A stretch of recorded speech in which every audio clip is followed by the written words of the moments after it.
Hey guys, tonight we're stepping into a story you thought you knew. You've read the books. Maybe you watched the show. You know Pa Ingalls with his fiddle and his promises and his voice that never wavered, not even when the sky turned black with locusts and the wheat turned to dust in his hands. But tonight, you're not meeting that man. Tonight, you're meeting the man behind the myth, before the legend got polished clean, before his daughter learned that some truths are too heavy to print on a page meant for children. You're standing in Cuba, New York. The year is 1836, and the air smells like wet earth and wood smoke.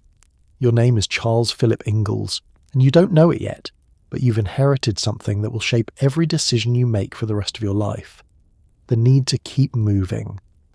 Even when staying put would save you. Your father is Lansford Whiting Ingalls, and when you watch him, you can see the restlessness in his hands. They never stop. Fixing, building, packing, planning the next move. Your family has already moved twice before you're old enough to remember it. Canada to New England to New York, always chasing something that stays just beyond the next county line. You don't understand displacement yet. You don't understand why some families put down roots that go 3 generations deep, while yours barely scratch the surface before pulling up again. You only understand that when your father talks about the land to the west, his eyes change, like he's looking at something the rest of you can't see. Here's what the history books won't tell you about being born into a family like yours. Moving isn't a choice, it's a legacy. It's in your blood the way some families inherit land or money, or a trade that gets passed from father to son. You inherit motion. You inherit the belief that the place you are can never be as good as the place you're going. By the time you're a young man, your father has moved the family again. Illinois first, then Wisconsin. Always west. Always toward the frontier where land is cheaper and neighbours are scarcer, and a man can stretch out without bumping into someone else's fence line. You grow up in the big woods of Wisconsin, and for a while, it's everything your father promised. The trees are so thick that sunlight barely touches the ground. The game is abundant. You can hunt and fish and trap. And your family eats well without depending on crops that might fail or markets that might crash. But even here, even in this wilderness that feels limitless when you're young, you can feel it closing in. More families arrive every year. The forest gets smaller. The deer gets scarcer. By the time you're 24 years old, you know what your father knew. Staying means watching opportunity shrink until there's nothing left but other people's used up land. Then you meet Carolyn Lake Quiner. She's a school teacher, which means she's educated, respectable. The kind of woman who knows how to read and write and keep a household running when everything around it is falling apart. She has steady hands and a steady voice. And when you look at her, you think maybe, just maybe, you found someone who can keep you anchored. You marry her on February 1st, 1860, in Concord, Wisconsin. You're 24, she's 20. Neither of you knows that you've just made a promise that will pull in 2 directions for the next 40 years. Her need for stability and your need to move. For a while, you try to make it work. In September 1863, you and your brother Peter and your brother-in-law Henry Quiner pool your money and buy land in Pepin County, Wisconsin. 160 acres for $335. It's not much, but it's yours. You build a cabin in the big woods 7 miles from town, far enough that you don't have to hear your neighbours breathe. Carolyn gives birth to Mary Amelia in 1865. 2 years later, Laura Elizabeth arrives. You have a wife, 2 daughters, and land with your name on it. This should be enough. Yeah, this should be the place where you finally stop. But the forest is filling up with people. The neighbours you moved here to avoid are building cabins within shouting distance. The game is disappearing. And every night when you lie in bed next to Carolyn, you can feel the walls pressing in tighter and tighter until you can barely breathe.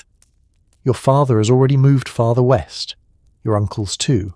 They send word back about land so cheap it's almost free, about opportunities that won't wait, about a government program called the Homestead Act that promises 160 acres to any man willing to work it for 5 years. 160 acres. Free. All yours. You don't know yet that free land means stolen land. You don't know that the promises will turn to ash in your mouth. You don't know that you're about to spend the next 16 years dragging your family across the frontier, chasing something that doesn't exist. All you know is that Wisconsin feels too small and the horizon is calling, and you've never been good at saying no to the voice that tells you the answer is always somewhere else. It's May 1868, and you're standing in your cabin in Pepin, watching Caroline pack the dishes she's unpacked and repacked so many times she could do it in her sleep. You've just sold your Wisconsin land to Gustav Gustafsson, a Swedish settler, for $1,012.50. He'll pay you in installments, which means you don't have to wait for the full amount before you leave. You needed that flexibility. You needed to be able to go now, before the doubt creeps in. Before Caroline asks the question you can't answer, why are we leaving a place that's working? Because here's the truth you won't say out loud. Wisconsin isn't failing. You are. The land is good. The cabin is solid. Your daughters are healthy. But you look around and see neighbours where there used to be forest, and something inside you recoils like a hand touching a hot stove. You tell yourself it's about opportunity. You tell Caroline it's about the future. You tell your daughters it's an adventure. But late at night, when everyone else is asleep, you know what it really is. You can't stay still. You've inherited your father's restlessness, and it sits in your chest like a stone you can't cough up. You pack the wagon with everything you own, which isn't much. Quilts, a cookpot, a few tools, your fiddle. Marsam. You load Mary and Laura onto the seat, their small faces pressed against Caroline's skirts, their eyes wide with the kind of fear children get when they sense the adults are pretending everything is fine. You head south and west, through Wisconsin, into Iowa, and finally into Missouri. Chariton County. You've heard there's opportunity there, that the land is good, that maybe this will be the place. It isn't. By the time winter settles in, you know Missouri isn't going to work either. The land is fine, but it's not free. You'd have to buy it, and buying means debt, and debt means staying put long enough to pay it off, and staying put feels like drowning, so you keep moving. By late 1868 or early 1869, you've crossed into Kansas Territory. Not just Kansas, Indian Territory, the Osage Diminished Reserve specifically. This is land that belongs to the Osage people, land that's been promised to them by treaty after treaty. But there are rumours, whispers carried on the wind by other settlers, that the government is going to open it up soon. That if you get there early and stake your claim, you'll be first in line when the land becomes legal to buy. You don't think about the fact that you're squatting on someone else's land. You don't think about the Osage families who've lived here for generations, who've been pushed westward again and again by men like you, men who see land and think empty when they should think occupied. Or maybe you do think about it. Maybe late at night, when you hear the Osage moving through the prairie, when you see them watching your cabin from a distance, you feel the weight of what you're doing, but you push it down. Because acknowledging it means facing something you're not ready to face. You build a cabin in Montgomery County. You dig a well by hand, the kind of back-breaking labour that leaves your shoulders screaming and your hands bleeding. Caroline makes the cabin into something that almost feels like home. Mary and Laura play in the tall grass, their laughter carried away by the wind that never stops blowing. For a while, you let yourself believe this is it. This is the place where you'll finally stop moving. But the Osage haven't left. They're negotiating with the government, trying to save what's left of their land. And the government, true to form, is listening to the settlers instead of the people who are here first. You watch the negotiations from a distance. You hear the rumours. The Osage are being forced out. The land will be surveyed. You'll be able to buy your claim for $1.25 per acre. But then the timeline shifts. The government changes its mind. Soldiers arrive in the spring of 1871, and their message is clear. All white settlers on the Osage Diminished Reserve need to leave. Now. You've been here for 2 years. You've built a cabin, dug a well, planted crops. You've invested time and labour and hope into this place. And now you're being told it was all for nothing. The anger rises in your throat bitter and hot. You want to argue. You want to fight. You want to stand your ground and demand that the government honour the promises it never actually made to you. But you can't fight soldiers. So you do what you've always done. You pack the wagon, You load your family. You leave behind the cabin and the well and the crops, and you head east. Not west this time. East. Back toward the places you've already been. Back toward the life you couldn't make work the first time. Caroline doesn't say anything, but you can see it in her face. This isn't adventure anymore. This is failure, dressed up in movement, and this is only the beginning. You're back in Wisconsin by late 1871, and the shame tastes like metal in your mouth. You don't talk about Kansas.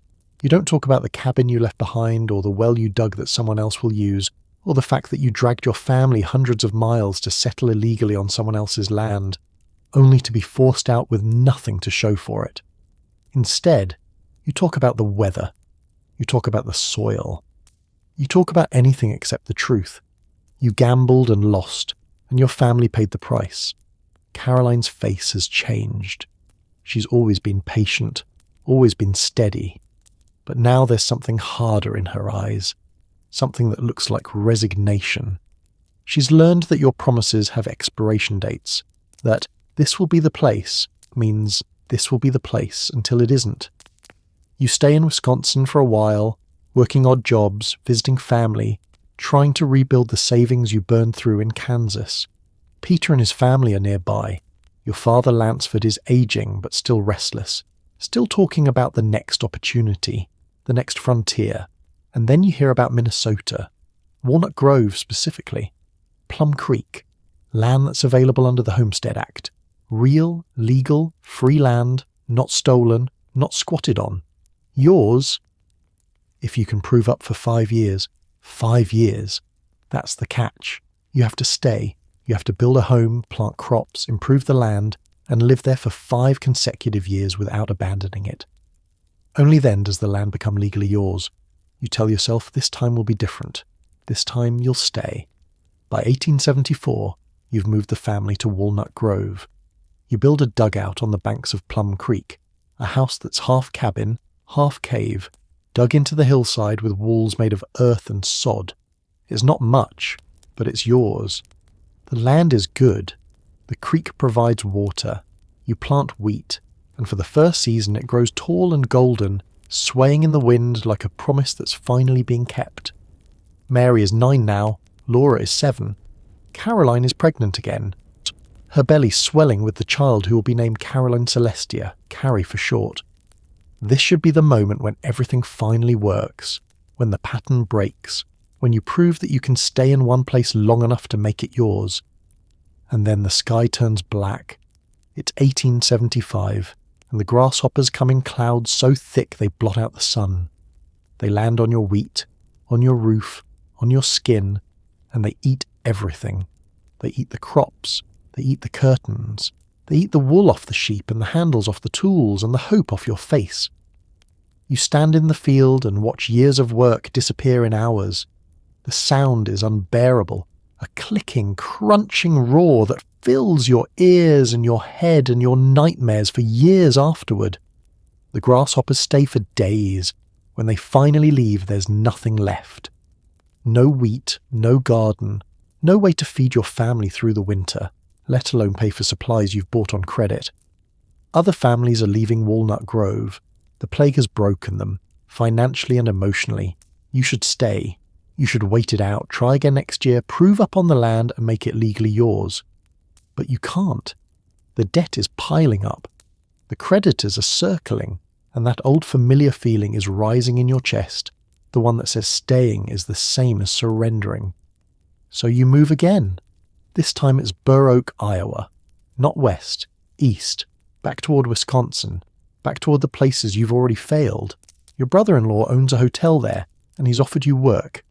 It's not homesteading, but it's money, and money is the thing you never have enough of. Caroline is exhausted. You can see it in the way she moves, in the way she holds the new baby, Charles Frederick, the son you've been wanting. She doesn't argue when you announce the move. She just starts packing the way she always does. The journey to Burr Oak is brutal. It's 1876 late summer, and the heat presses down like a hand over your mouth. Baby Freddie, 9 months old, gets sick. You don't know if it's the heat or the travel or something else, but his small body burns with fever, And no matter what Caroline does, no matter how many times she presses cool cloths to his forehead, he doesn't get better. He dies somewhere on the road between Minnesota and Iowa. You bury him in a place you'll never see again, in a grave you'll never visit, and you don't talk about it. You can't. Talking about it means acknowledging that your restlessness has a cost, and that cost is measured in your children's lives. You arrive in Burr Oak with 3 daughters and a wife who looks like she's been hollowed out. You work at the hotel. Caroline cooks for the guests. Mary and Laura serve at tables. It's not the life you promised them. It's not homesteading. It's not independence. It's survival. And then the money runs out again. Your brother-in-law's hotel partnership fails. You take work at a grist mill, but it doesn't pay enough. You move the family into a little red brick house on the edge of town, renting from a man named Benjamin Bisbee, one of the richest men in Burr Oak. When the rent comes due and you don't have the money, you ask Bisbee for an extension. Just a little more time. You'll send him the money soon, you promise. Bisbee refuses. He threatens to seize your horses. The team that pulls your wagon, the only way you have to move if you need to. So you do what you've done before, what you'll do again. You wake the children in the middle of the night. You pack the wagon in darkness. And you leave Burr Oak without paying what you owe, driving away before the sun comes up, before anyone can stop you. Caroline doesn't say anything. She just sits beside you on the wagon seat, her face turned away, watching Iowa disappear behind you. And you know, even if you won't admit it, that you're not running towards something anymore. You're running away. You're back in Walnut Grove and the irony tastes like ash in your mouth. You fled this place 2 years ago, when the grasshoppers stripped your fields bare and left you with nothing but debt you couldn't pay. You ran to Iowa, to Burr Oak, looking for something, anything, that would finally work. And now here you are, back where you started, except now you're 41 years old and you've added another failure to the list you're carrying. It's 1877, late summer, and the prairie looks exactly the same. Plum Creek still runs through the land you used to claim. The dugout where you once lived with your family is occupied by someone else now. Someone who didn't abandon it in the night like a thief. You don't go near it. You can't. Instead, you find work in town. Carpentry mostly. Odd jobs. The kind of labour that pays by the day and disappears by evening, leaving you just enough to keep your family fed but never enough to get ahead. You're good with your hands. You always have been. And the townspeople know you, which means they'll hire you even though everyone remembers you're the man who keeps leaving. Carolyn finds work too. She takes in sewing, mending clothes for families who have more stability than you've ever been able to give her. She doesn't complain about it, at least not out loud, but you can see it in the way she holds her needle, the tight precision of each stitch, like she's sewing your family's life back together one thread at a time. Mary is 12 now. Laura is 10. Carrie is 7, and Grace, the baby born after you left Burr Oak, is barely 2.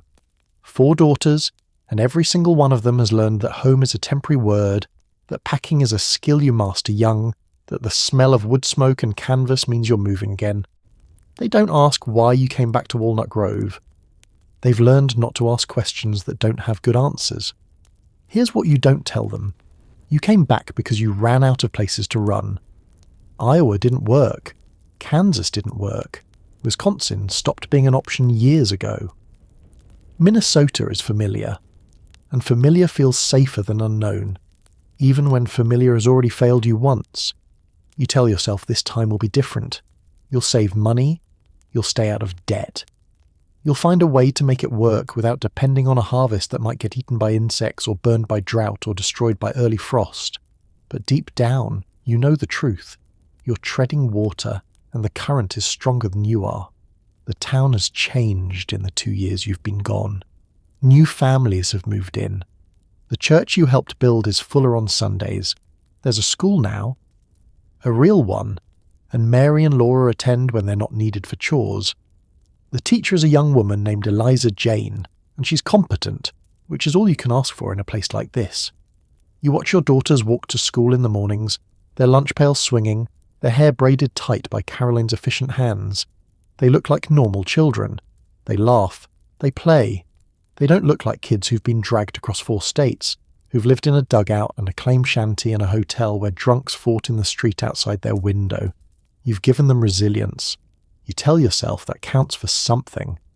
But resilience isn't the same as stability. And you know Caroline would trade every ounce of your daughter's toughness for a house that stayed in one place, long enough for the walls to remember their names. The summer turns to fall, and you work. You build fences for other people's land. You repair roofs on other people's houses. You play your fiddle at community dances, and people clap and smile and tell you you're talented. And for a few hours you can pretend you're the man they think you are. Capable, cheerful, the kind of father who can fix anything. But when the music stops and you walk home in the dark, your hands ache and your back aches, and something deeper aches, something you don't have a name for. Winter comes, and with it, the bills. Rent on the small house you're living in, food that gets more expensive as the weather turns cold, fabric for Caroline to sew, shoes for the girls because children's feet keep growing no matter how poor you are. You start to feel it again, that restlessness. Not the romantic kind, not the call of the horizon or the promise of better land. This is different. This is the panic of a man who knows he's one bad month away from having to pack the wagon again, from having to tell his family that the place he swore would be permanent is turning out to be just another stop on a journey with no destination. And then, in the spring of 1879, two things happen that will change everything. The first is a letter from your brother-in-law Hiram Forbes. The second is Mary waking up one morning and telling Caroline that the light hurts her eyes. Mary's illness starts the way most tragedies do. Ordinary, almost boring in its mundanity. She complains of a headache. Caroline makes her lie down, presses a cool cloth to her forehead, does all the things mothers do when their children don't feel well. You're working in town, building a storefront for a merchant who can actually afford to pay you, so you don't see Mary until evening. By then, the fever has taken hold. You've seen fevers before. You've lived through them. That terrible summer in Kansas when the whole family burned with sickness, and a neighbor woman named Mrs. Scott saved your lives. But this feels different. Mary's fever is high, dangerously high, and she's talking in her sleep, saying things that don't make sense, her words tumbling over each other like stones falling down a hill. Caroline doesn't sleep that night. She sits beside Mary's bed, changing the cloths on her forehead, spooning water into her mouth when she's conscious enough to swallow.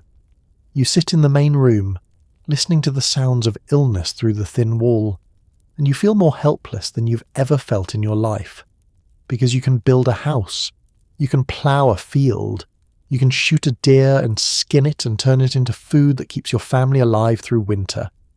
But you can't fight a fever, you can't negotiate with a sickness that's decided it wants your daughter. The doctor comes. He's a tired-looking man with kind eyes and hands that smell like carbolic acid. He examines Mary, asks questions about the fever's progression, checks her pulse and her breathing. When he's done, he pulls you and Caroline aside. It's likely scarlet fever, he says, or possibly meningoencephalitis. Hard to say for certain. You don't know what meningoencephalitis means, but you know from the weight in his voice that it's bad. Will she recover? Caroline asks, and her voice is steady, but you can hear the fear underneath it, sharp as broken glass. Most children do, the doctor says, but there can be complications. We'll have to wait and see. Wait and see. That's all you can ever do out here. Wait and see if the crops grow. Wait and see if the grasshoppers come. Wait and see if your daughter lives or dies or comes out of this with her mind intact. The fever breaks after 5 days. Mary wakes up confused, weak, her body drenched in sweat that soaks through the sheets. Caroline has changed a dozen times. She's alive, and for a moment you let yourself believe that's enough, that you've been spared the worst. But then Mary says, "Why is it so dark?" And Caroline's hand freezes on Mary's forehead. "It's not dark, sweetheart," Caroline says carefully. "It's morning. The sun's been up for hours." "But I can't see it," Mary says. "Everything's dark." The doctor comes back. He examines Mary's eyes, holding a lamp close to her face, asking her to look at the light, to tell him if she can see anything at all. She can't. Or she can, but only barely. Vague shapes, shadows where people used to be, a world reduced to grey impressions and guesswork. The fever damaged her optic nerves, the doctor explains. It happens sometimes with illnesses like this. The blindness might be temporary, or it might not. You want to ask him which is more likely, but you're afraid of the answer. Mary takes the news the way she takes everything, quietly, with a composure that breaks your heart. She's 14 years old, and she's just lost the world she knew, and she sits in her bed and nods and says, "All right." Laura cries. Carrie cries. Grace is too young to understand, but she senses the grief in the house and clings to Carolyn's skirts, whimpering. You don't cry. You can't. If you start, you're afraid you won't stop. Instead, you go outside and walk to the creek, the one that runs through the land you used to claim, and you sit on the bank and you stare at the water and you think about all the times you've moved your family, all the risks you've taken, all the promises you've made that turned out to be lies. And you wonder if this is punishment, if God or fate or whatever force governs the universe has decided you've run long enough, and now it's time to pay the price for all that restlessness. You don't believe that, not really. You're not a superstitious man. You know illness doesn't care about morality, that bad things happen to good people and always have, but sitting there by the creek, watching the water flow past on its way to somewhere you'll never see, you can't shake the feeling that you've lost something you can never get back. It's not just Mary's sight. It's the belief that if you keep moving, if you keep trying, eventually something will work. Eventually you'll find the place where your family can thrive, where your daughters can grow up safe and whole and happy. But Mary is blind, and you're still in Walnut Grove, still working day jobs that barely pay enough to survive, and the letter from Hiram Forbes is sitting in your pocket. They folded and refolded so many times the creases are starting to tear. The letter offers you something you've never had before. A steady job, real wages, a chance to stop farming and start earning money in a way that doesn't depend on rain or insects or the whims of nature. All you have to do is move again, one more time, west to Dakota Territory, to a place called Silver Lake where the Chicago and Northwestern Railroad is pushing through and they need men to keep the books and manage the crews. You sit by the creek and you hold that letter and you know what you're going to do. Because you've been running for so long, you don't know how to do anything else. You tell Caroline about the letter on a Sunday evening after the girls have gone to bed. She's mending a dress by lamplight, her needle moving in steady rhythm, and when you say, "I've been offered a job in Dakota Territory," her hands don't stop moving. With the railroad, you add. Hiram's contracting for them. He needs a timekeeper. Someone who can keep records, manage payroll. It's steady work, Caroline. Real money. She finishes the stitch she's working on before she looks up at you. How far is Dakota Territory? A few 100 miles, northwest of here. They're building a new town site. Silver Lake, they're calling it. Eventually it'll be named De Smet, after a priest who came through years ago. And you want us to move there? It's not a question. She knows you too well. The job pays $40 a month, you say. That's more than I've made in a year doing carpentry here. We could save money, buy land properly, build a real house. Carolyn sets down her sewing. In the lamplight, her face looks older than it should. She's 39, but the years of moving, of making do, of raising daughters in dugouts and claim shanties and hotels have carved lines around her eyes and mouth. Mary can't see, Charles. I know. Moving her across the prairie to a place with no doctor, no school for the blind, no, there will be a school. Towns follow the railroad. You know that. And the money from this job, we could send Mary to a college for the blind. In Iowa. They have one there, a good one. But we need money to pay for it. You watch Caroline process this. You can see her weighing the options, calculating the risks, doing the thing she's always done, figuring out how to make your decisions work for the family you keep uprooting. When would we leave? Fall, after harvest season. La Hiram needs me there before winter. And what about when the railroad moves on? What happens when they finish building and they don't need a timekeeper anymore? It's a fair question. It's the question that matters most. But you don't have a good answer, so you tell her what you hope is true. By then, we'll have saved enough. We'll file a homestead claim near the new town. This time, Caroline, I'll prove up. I promise. She looks at you for a long moment, and you wonder what she sees. The young man she married 17 years ago, or the restless wanderer who's dragged her across the frontier, always chasing something just beyond reach. I want a house, Charles. A real one, with a wood floor and glass windows and a cellar that doesn't flood. I want to plant a garden and know I'll be there to harvest it. I want to go to church in the same building for more than a year. I want Mary to have a chance at that college, and I want you to stop running. Her voice doesn't rise. She's not angry. She's just tired, bone-deep tired, and you can hear it in every word. This is the last time, you say. I promise, this is the last move. You've made that promise before. You both know it. But this time, you mean it. You have to mean it, because you can see in Caroline's eyes that if you break this promise, you'll lose more than just another homestead. You'll lose her. The journey to Dakota Territory begins in September 1879. You pack the wagon for what you swear will be the last time. The fiddle goes in first, wrapped carefully in quilts, then the dishes, the clothes, the few books the girls own.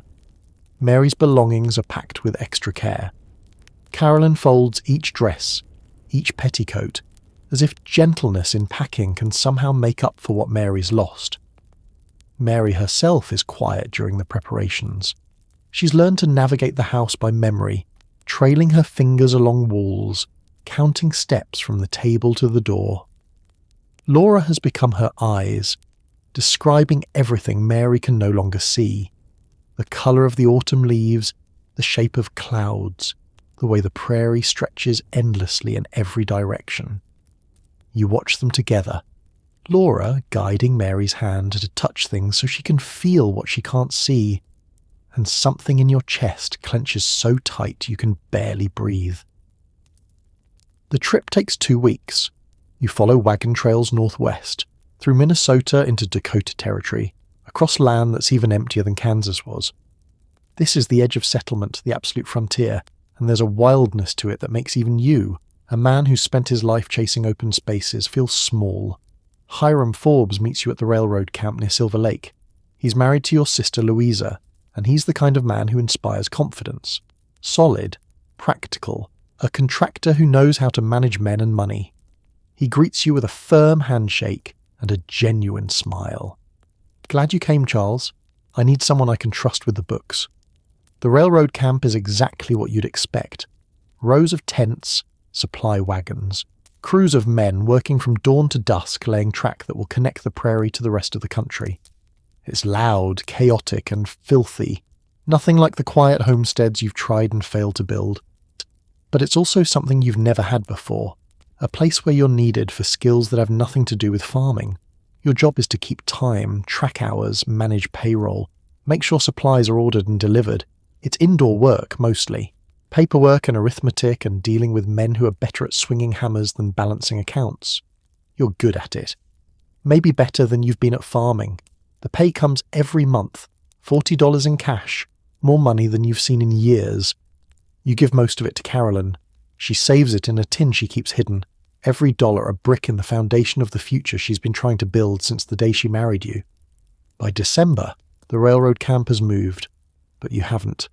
You found land near the new town site, a homestead claim that you file properly, legally, through the land office.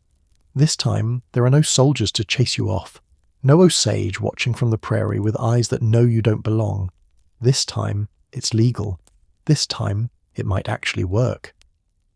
You start building a claim shanty on the land, and when the first blizzard of winter hits, you realize you're not leaving. Not because you found perfect land or struck it rich or proven anything to anyone. You're staying because you're 43 years old, your oldest daughter is blind, your wife has given you her last chance, and the horizon has finally stopped calling your name. For the first time in your life, the stillness doesn't feel like suffocation. It feels like coming home. The blizzard comes early, and that's the first sign that this winter will be different from every winter you've known. It's October 15th, 1880, and you're in De Smet, a town so new it barely qualifies as a town. A handful of buildings, a railroad depot, dirt streets that turn to mud when it rains. You've been here for a year now, working the railroad job, keeping the books, drawing steady wages for the first time in your adult life. Caroline and the girls are living in the building that will eventually become the company store. It's not much, just 4 walls and a roof, but it's warmer than the claim shanty you built on your homestead land 2 miles outside town. You told yourself you'd move the family out to the claim once you got the shanty finished, but winter's coming fast and you're not sure the shanty's ready. You don't know yet that this decision, keeping your family in town instead of isolating them on the claim, will save their lives. The October blizzard hits without warning. One moment the sky's clear, the next it's the colour of old iron, and then the snow starts falling so thick you can't see your hand in front of your face. The wind howls like something alive, something angry, and the temperature drops so fast your breath freezes in your lungs. It lasts 3 days. When it finally stops, the drifts are taller than a man. The railroad tracks are buried under snow so deep it would take 100 men with shovels days to clear them. And when you look at the horizon, at the endless white prairie stretching in every direction, you realise something that makes your chest tighten with fear. The trains aren't coming. Caroline doesn't panic. She never does. She takes stock of what you have. Flour, salt pork, a few potatoes. Some hay you've been twisting into sticks for the stove. It's not much, but it'll last a while if you're careful. If the trains start running again soon. But the trains don't start running again soon. Another blizzard comes a week later. Then another. By November you've stopped counting them. They come every few days, each one lasting anywhere from 1 to 4 days, each one burying the town a little deeper. The railroad company sends crews to dig out the tracks, but as soon as they clear a section, another storm hits and fills it back in. The town organises. It has to. When it becomes clear the trains won't be bringing supplies anytime soon, the merchants open their stores and the men form a committee to ration what's left. You're part of that committee. You're good with numbers. Good at keeping track of who has what and who needs more, but even rationing can only stretch supplies so far. By December, the flour is running low, the salt pork is nearly gone. Families are burning twisted hay for heat because there's no coal, and the smoke from hay burns your eyes and fills your lungs with a fine dust that makes you cough until your ribs ache. The windows are covered with snow, so the inside of buildings stay dark even at midday, and you start to forget what sunlight looks like. Mary sits in the corner, sewing by feel, her hands moving with the kind of precision that breaks your heart. She's 15 now, and she's been blind for over a year, and she doesn't complain about the cold or the dark or the hunger that's starting to gnaw at all of you. She just sews. Her fingers finding the needle and thread with an accuracy you'll never understand. Laura takes care of Carrie and Grace, telling them stories to distract them from the fact that breakfast is a thin slice of bread and dinner is the same. She's 13, and she's already learned to be practical, to ration hope the same way you ration food. You watch Caroline manage the household with the same efficiency she's brought to every impossible situation you've dragged her into, and you wonder how she does it. How she stays calm when the food is running out and the cold is seeping through the walls, and the blizzards keep coming like they'll never stop. One night, when the girls are asleep and the wind is screaming outside, Caroline sits beside you and says, "How long can we last?" "Another month," you say. "Maybe 2. If we're careful. And if the trains don't come by then?" You don't answer because you don't have a good answer. You just reach for your fiddle, the one luxury you've carried through every move, every failure, every new start that turned into another ending. You play quietly, something soft and slow, and Caroline closes her eyes and listens, and for a few minutes you can both pretend the winter outside isn't trying to kill you. By January, the situation is desperate. The committee has started grinding wheat in coffee mills because there's no flour left to buy. Each family gets a share, just enough to make a few loaves of brown bread that taste like sawdust and grit. You twist hay for fuel until your hands bleed. You measure out the remaining potatoes like they're gold, and then you hear a rumour that changes everything. "There's a farmer," someone says, "south of town. He might have wheat from the last harvest. Enough to see the town through until the trains can get through. The problem is no one knows exactly where this farmer is, and going out into the prairie between blizzards in this cold, with the next storm always just hours away, is a death sentence waiting to happen. But someone has to try. You're not the one who volunteers. That stings a little, and you'll carry that sting for the rest of your life. The men who volunteer are Almanzo Wilder and Cap Garland. Almanzo is a young homesteader, maybe 23 years old, with steady hands and a calm way of talking that makes people trust him. Cap is even younger, barely 20, but he's got the kind of reckless courage that comes from not yet understanding mortality. They announce their plan at a town meeting. They've heard the rumour about a farmer who harvested wheat before the winter hit. The farmer lives somewhere south of town, maybe 12 miles out. If they can find him, if he's willing to sell, they can bring back enough wheat to keep everyone alive until spring. The room is silent when they finish talking. Everyone knows what they're proposing. Riding out into the open prairie in sub-zero temperatures, with blizzards that can appear without warning and turn the world into a whiteout in minutes. If they get caught in a storm, they'll freeze to death. If they get lost, they'll freeze to death. If the farmer doesn't have wheat or won't sell, they'll have risked their lives for nothing. "We'll pay them," one of the merchants says. "Whatever they bring back, we'll pay for it." You watch Almanzo and Cap leave the next morning, when the wind has died down and the sky is that deceptive clear blue that makes you think winter might be over. You watch them disappear into the white expanse of prairie, two dark figures getting smaller and smaller until they're just specks, and then nothing. You go back inside, and you wait. Everyone waits. Caroline doesn't say anything, but you can see it in her face. The fear that those boys won't come back, that the town will starve, that this winter will finally be the thing that breaks you all. You twist hay into sticks for the stove. You grind wheat in the coffee mill, the sound of the grinding loud in the silent house. You measure out portions for dinner, a slice of bread for each person, nothing more. Mary sews. Laura reads aloud from one of the few books you own, her voice steady even though you can hear the hunger underneath it. 3 days pass, then 4. On the 5th day, someone shouts from outside, and when you open the door, you see them. Almanzo and Cap, their horses pulling sleds piled with sacks of wheat. 60 bushels. Enough to keep the town alive for months if you're careful.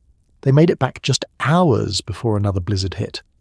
When they stumble into town, their faces are raw with frostbite, their hands so cold they can barely grip the reins.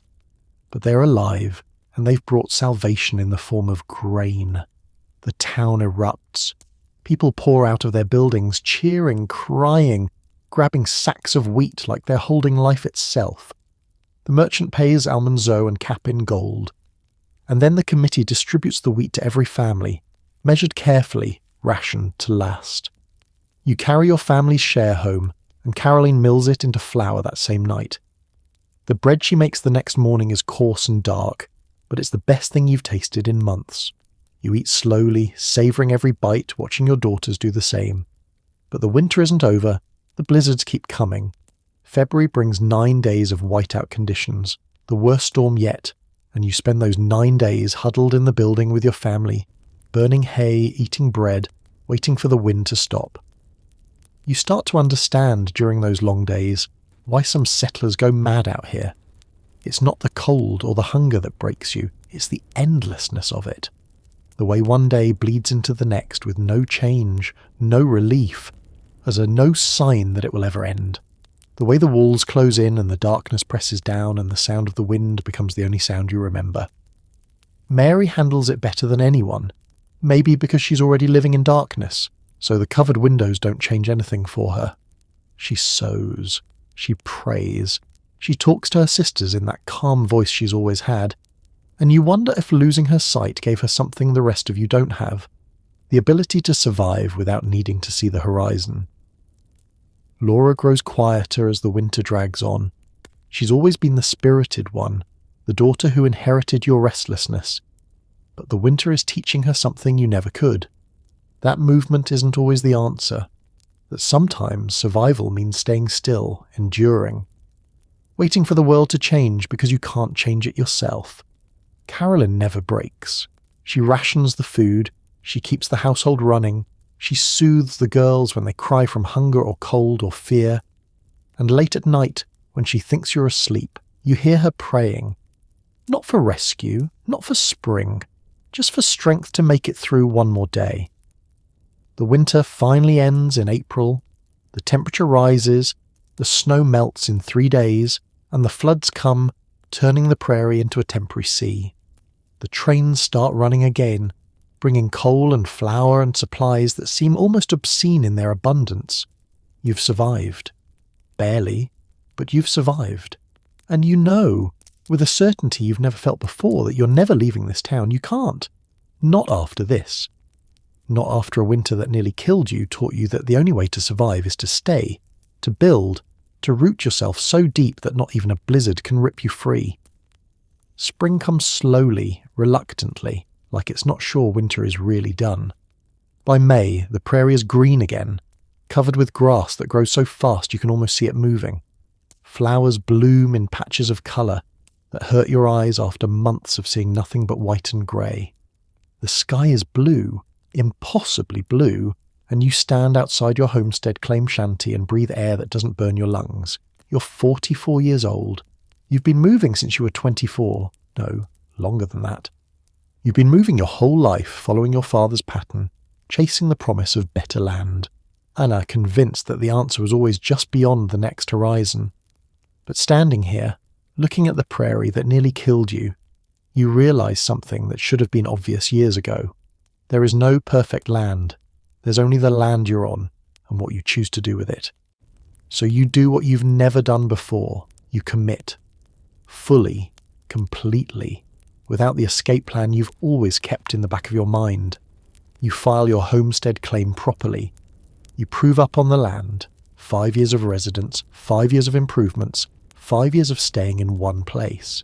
It's the first time you've ever completed the full homestead requirements, and when you get the final certificate, you stare at it like it's a document from another world. You build a house in town, on a lot you purchase with money you've saved from your railroad work. It's not a claim shanty or a dugout or a temporary structure you can abandon when things go wrong. It's a house, a real one, with wood floors and glass windows and a cellar that doesn't flood. You become part of De Smet in ways you've never been part of any town before. You serve on the town council.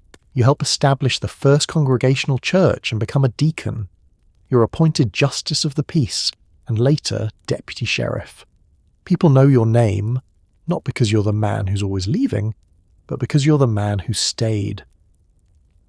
Carolyn blooms in De Smet in a way she never could during all those years of moving. She hosts church gatherings. She takes in boarders to earn extra income. She builds friendships with women who will be her friends for decades, not just for the brief months before you pack the wagon again. Mary attends the Iowa College for the Blind, paid for with money you've saved and money the church helped raise. She comes home in summers, and she's learning skills that will let her support herself. Skills she couldn't have learned if you'd kept moving, if you'd never given her the stability she needed. Laura grows into a young woman in De Smet. She teaches school. She courts Ingalls Wilder, the same young man who risked his life to bring wheat during the long winter, and in 1885 she marries him. You walk her down the aisle of the congregational church you helped build, and for the first time in your life you're standing in a building that will still be there next year, and the year after that, and the year after that. Carrie and Grace grow up in De Smet, attending school in the same building year after year, making friends they don't have to leave behind. They have what Mary and Laura never had: a childhood in one place, a community that knows them, roots that go deeper than a single season. There are moments when you feel it, that old restlessness. Times when you hear about land opening up in Montana or Oregon, or somewhere even farther west, and something in your chest tightens with the old familiar pull. In the mid-1880s, you actually propose it, moving to Oregon. The land there is supposed to be better, wetter, more forgiving than these dry plains. You could start over one more time, build something even better. But Caroline says no. She doesn't shout it or argue or try to convince you with logic. She just says no, quietly and firmly, and you understand that this is not a suggestion or a preference. This is a line she's drawing, after 25 years of following you across half the country. "I'm staying, Charles," she says. "The girls are staying. You can go if you want, but we're staying here." And that's the moment you know it's really over, the wandering. Because you've dragged Caroline through dugouts and claim shanties and illegal settlements, and midnight escapes from creditors, but you cannot, will not leave her behind. So you stay. And the restlessness fades, slowly, like a fever breaking. You work, you build, you serve your community. You play your fiddle at dances and gatherings, and people smile when they hear it, and you realise this is what success looks like. Not a perfect homestead or vast acres of profitable land or the mythical self-sufficient farm you've been chasing your whole life. Success looks like neighbours who know your name, like daughters who have friends, like a wife who can plant a garden and know she'll be there to harvest it, like a house with your name on the deed and a grave plot in the church cemetery, with space for you and Caroline, side by side. Your health starts to decline in the 1890s. Your heart, it's your heart, the doctor says, though he doesn't have a name for what's wrong with it, just that it's wearing out the way everything wears out eventually. You slow down. You stop taking carpentry jobs. You spend more time sitting on your porch watching the town you helped build grow into something substantial. Laura leaves De Smet in 1889. She and Almanzo move to Missouri looking for better farmland, chasing their own version of the dream you finally let go of. You understand why they're going. You were their age once, full of the same hope, the same belief that the next place would be the right place. But you're glad you stopped. You're glad you're not still chasing something you can never catch. On June 8th, 1902, your heart gives out. You're 66 years old, and you've lived in De Smet for 21 years, longer than you've lived anywhere else in your entire life. Caroline buries you in the De Smet cemetery, in the plot you picked out years ago, under a headstone that lists your name and the years of your life and nothing else. There's no mention of Wisconsin or Kansas or Minnesota or all the places you tried and failed and tried again. There are just your name and the town where you finally stopped. And maybe that's the only legacy that matters. Not that you kept moving, but that you finally found a place worth staying for. Your funeral is on a summer day in 1902, and the church you helped build is full of people who knew you as something other than a legend. They knew you as Charles, the carpenter who could fix a roof but couldn't always pay for the materials. The justice of the peace who settled disputes with fairness and humour. The deacon who showed up for every church meeting even when his health was failing.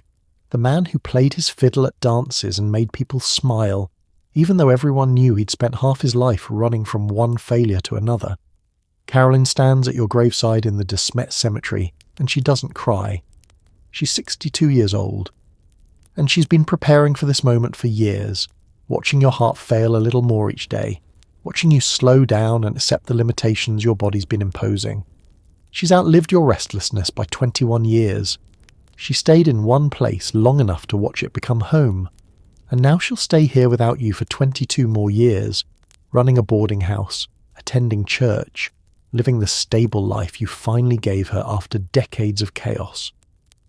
But standing at your grave, Caroline knows something the people around her don't. The story of your life is already being revised. Laura, your second daughter, the one who inherited your love of open spaces and your tendency to romanticize hardship, has been writing.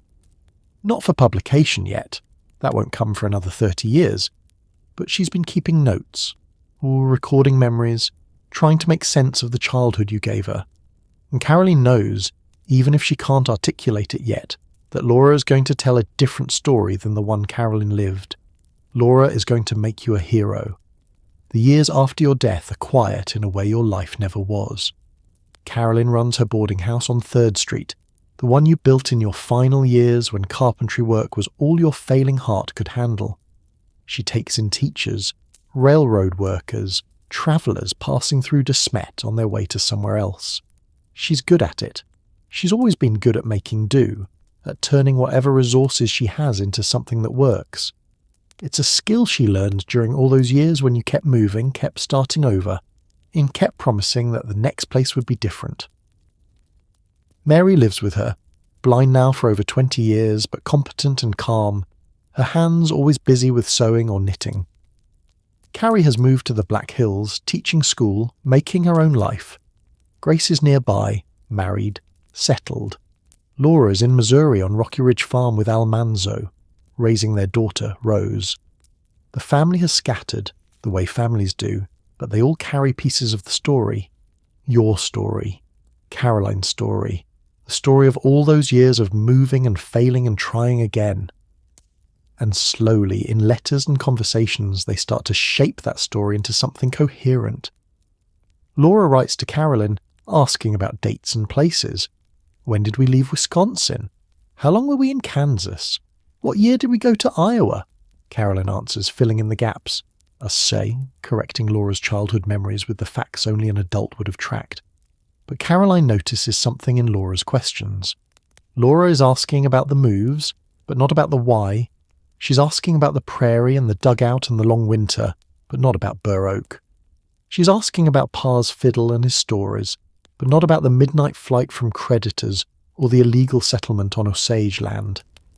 Laura is building a mythology, and Caroline is helping her do it. Maybe Caroline doesn't mind. Maybe after 40 years of living with the reality, the debt, the hunger, the fear, the exhaustion, she's ready to let someone else tell a simpler version. A version where your restlessness was wanderlust instead of desperation. Where your moves were adventures instead of escapes. Where the family was self-reliant instead of dependent on government land fraud, railroad wages and community charity. Maybe Caroline understands that people don't want to hear about failure. They want to hear about resilience. They want to believe that hard work and determination are enough. That the frontier was a place where anyone could succeed if they just tried hard enough. So she gives Laura the dates and the places, and she doesn't correct the tone. She doesn't say, "Your father dragged us across the country chasing a dream that never existed." She doesn't say, "I begged him to stop, and he wouldn't listen until he was too old and too tired to do anything else." She just answers the questions and lets Laura build the story she needs to build. By 1924, when Caroline dies at age 84, the revision is well underway. Laura has been writing for farm magazines, honing her voice, learning how to turn life into narrative. Rose is a successful writer in her own right, and she's encouraging Laura to write about the family, to turn those childhood memories into something publishable. Caroline is buried beside you in the De Smet Cemetery, under a matching headstone, and the story of your lives is already slipping away from the truth. Within a decade, Laura will publish Little House in the Big Woods, and millions of readers will meet Pa Ingalls for the first time. Not the desperate farmer who couldn't pay his debts, but the cheerful pioneer with a fiddle and a dream. And the real Charles, the one Caroline buried in 1902, will disappear beneath the myth. It's 1930, and you've been dead for 28 years, but Laura is bringing you back to life. She's 53 years old, living on Rocky Ridge Farm in Missouri, and she's writing a memoir she's calling Pioneer Girl. It's raw and honest in ways her later books won't be. It includes the Burr Oak Hotel, the poverty, the moves she'd rather not remember. It includes Freddie, the baby brother who died and was never mentioned again. But even in this unpolished version, even in this draft she never intends to publish, Laura is making choices about what to emphasize and what to bury. She writes about your restlessness, but she calls it wanderlust. She writes about your failures, but she frames them as bad luck. Grasshoppers, weather, circumstances beyond your control. She writes about the moves, but she makes them sound like adventures. Like a family heading west with hope and determination, instead of a family fleeing creditors in the middle of the night. She doesn't mention that you were a squatter on Osage land. She doesn't mention that you fled Burr Oak to avoid paying rent. She doesn't mention that Caroline begged you to stop moving, that she drew a line in the mid-1880s and told you she wouldn't follow you anymore. Laura loves you. That's clear in every line she writes. You were her father, and in her memories you're still playing your fiddle by the fire, still telling stories, still promising that the next place will be better. But love doesn't mean honesty. Sometimes love means protecting the dead from the truth they couldn't face while they were alive. Laura sends Pioneer Girl to publishers, and they reject it. Are too episodic, too rambling, not enough narrative arc. The editors want something tighter, more focused, something that will appeal to children. So Laura revises, and this time she doesn't just polish the prose, she restructures the entire story. She starts with the big woods, the one place where your family was genuinely stable and comfortable. She makes it idyllic, a place of security and warmth, and then she frames everything that comes after as westward expansion, a deliberate journey toward the frontier. She cuts Burr Oak entirely. The hotel, the poverty, the rough clientele, none of it fits the narrative she's building. She cuts most of the returns to Wisconsin and Minnesota, the backtracking that would contradict the westward momentum. She cuts Freddie, the baby brother whose death would disrupt the happy family dynamic. En cesse, she softens Carolyn. In the books, Ma becomes the voice of civilization, gently worried but ultimately supportive of Pa's decisions. The Carolyn who refused to move to Oregon, who asserted her will and forced you to stay in De Smet, who carried the family through your failures. That Carolyn gets edited into someone quieter, more compliant, more conventional, and she transforms you. In the books, you become the ideal father, competent, cheerful, always providing, never desperate. You hunt and build and play your fiddle, and every move is framed as opportunity, not escape. Your illegal settlement on Osage land becomes a harmless mistake quickly corrected. Your debt becomes invisible. Your failures become learning experiences. Little House in the Big Woods is published in 1932. It's a success. Children love it. Parents love it. And critics praise its wholesome depiction of frontier life. Laura writes more. Little House on the Prairie in 1935, the Kansas story, scrubbed clean of its colonial reality. On the banks of Plum Creek in 1937, Walnut Grove without the grasshopper's full devastation, without Freddie's death, without the desperation. By the shores of Silver Lake in 1939, Dakota Territory, but starting after Burr Oak, jumping over the years you'd all rather forget. With each book the mythology solidifies. Pa Ingalls becomes an American archetype, the self-reliant pioneer, the loving father, the man who could fix anything with his hands and lift any mood with his music. And the real Charles, the one who fled creditors, who squatted on stolen land, who dragged his family through 8 major relocations in 16 years, who only stopped moving when his body gave out, that Charles disappears. Rose Wilder Lane, Laura's daughter, plays a role in this transformation too. She's a successful writer and editor, and she helps Laura shape the books into publishable form. Some scholars will later argue that Rose actually wrote significant portions of the books, though Laura always maintained they were hers.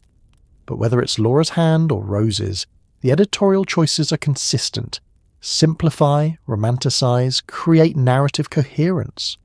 Turn a messy, complicated, often heartbreaking life into a story that makes sense, that teaches lessons, that comforts readers with the belief that hard work and family love are enough to overcome any obstacle. The truth is messier. The truth is that hard work often isn't enough. That the frontier was designed to benefit railroads and speculators, not small farmers. That self-reliance is a myth that ignores government subsidies, infrastructure, and the theft of indigenous land. But the truth doesn't sell books to children in the 1930s, during the Great Depression, when families need to believe that their ancestors overcame worse hardships through grit and determination. So Laura gives them the myth. She gives them Pa Ingalls, the cheerful pioneer. And in doing so, she buries the real Charles, the desperate farmer who kept moving because staying still meant facing his failures. The books are still in print nearly a century later. Millions of children have grown up reading them, believing they're true, absorbing the mythology of the self-reliant frontier family. And somewhere beneath all those words, beneath all those carefully constructed scenes and deliberate omissions, the real you is still there, restless, desperate, human, flawed, trying your best in a system designed to break you. But hardly anyone knows how to find you anymore. The books become classics. By the 1970s, they're turned into a television series that runs for 9 seasons, and now millions more people know your name, or at least, they know the name of the character Laura created from your memory. Michael Landon plays you on TV, and he's handsome and heroic, always doing the right thing, always saving the day. He's nothing like the real you, anxious, restless, perpetually in debt. but he's the version America wants, so he's the version that sticks. The Little House phenomenon creates something unexpected. It turns your failures into a success story. It takes a life defined by economic desperation and repeated relocation, and transforms it into an inspiring tale of pioneering spirit. People visit De Smet now. Tourists who want to see the house you built, the church you helped establish, the cemetery where you and Caroline are buried. They walk the prairie and imagine the long winter, the grasshopper plague, all the hardships Laura described. They buy souvenirs and take photos and tell their children that this is what America was built on.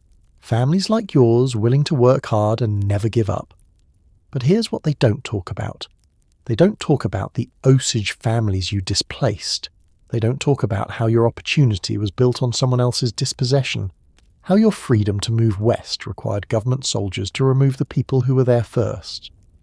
They don't talk about the Homestead Act as wealth transfer, as government subsidy disguised as rugged individualism. They don't talk about how the free land wasn't free. It was taken, surveyed, distributed by federal bureaucrats, and made available only because the US military had cleared it of its original inhabitants. They don't talk about how most homesteaders failed, how the system was designed to benefit railroads and speculators, how Charles Ingalls was typical, not exceptional, in his pattern of boom-bust-flee. They don't talk about Caroline's labour, the cooking, cleaning, childcare, emotional management that kept the family functioning through every crisis. They don't talk about how she had no legal rights to the property you claimed, how her labour was unpaid and unacknowledged, how she couldn't leave even when she wanted to because divorce would have left her destitute. They don't talk about the grief. Freddie, the son you buried somewhere between Minnesota and Iowa, in an unmarked grave you never visited again. The trauma of near starvation during the long winter. The terror of Mary's blindness. The shame of fleeing Burr Oak in the dark. They talk about the fiddle and the ingenuity and the family togetherness. They talk about frontier spirit and American dreams.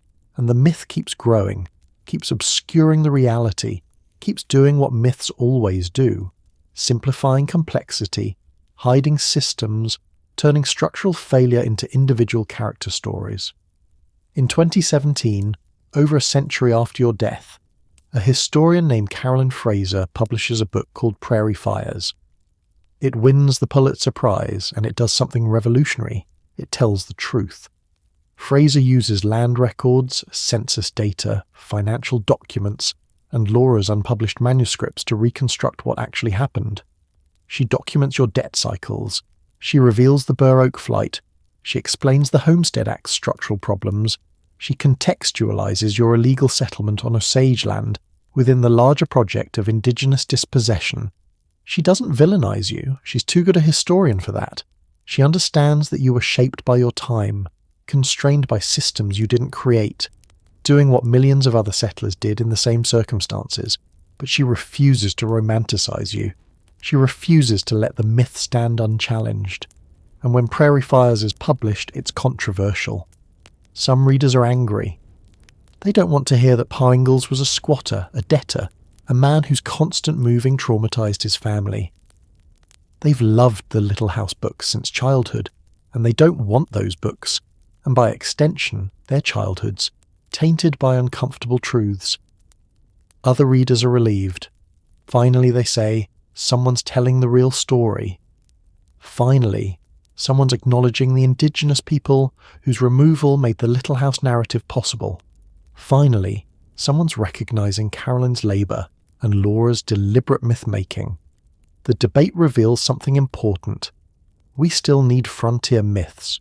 We still want to believe in self-reliance, in individuals conquering wilderness through determination and hard work. But we also need the truth. We need to understand that the frontier wasn't empty, that success wasn't individual, that the American dream has always been more complicated than the stories we tell about it. So what's the legacy of Charles Ingalls? If you go by the books, you're a hero.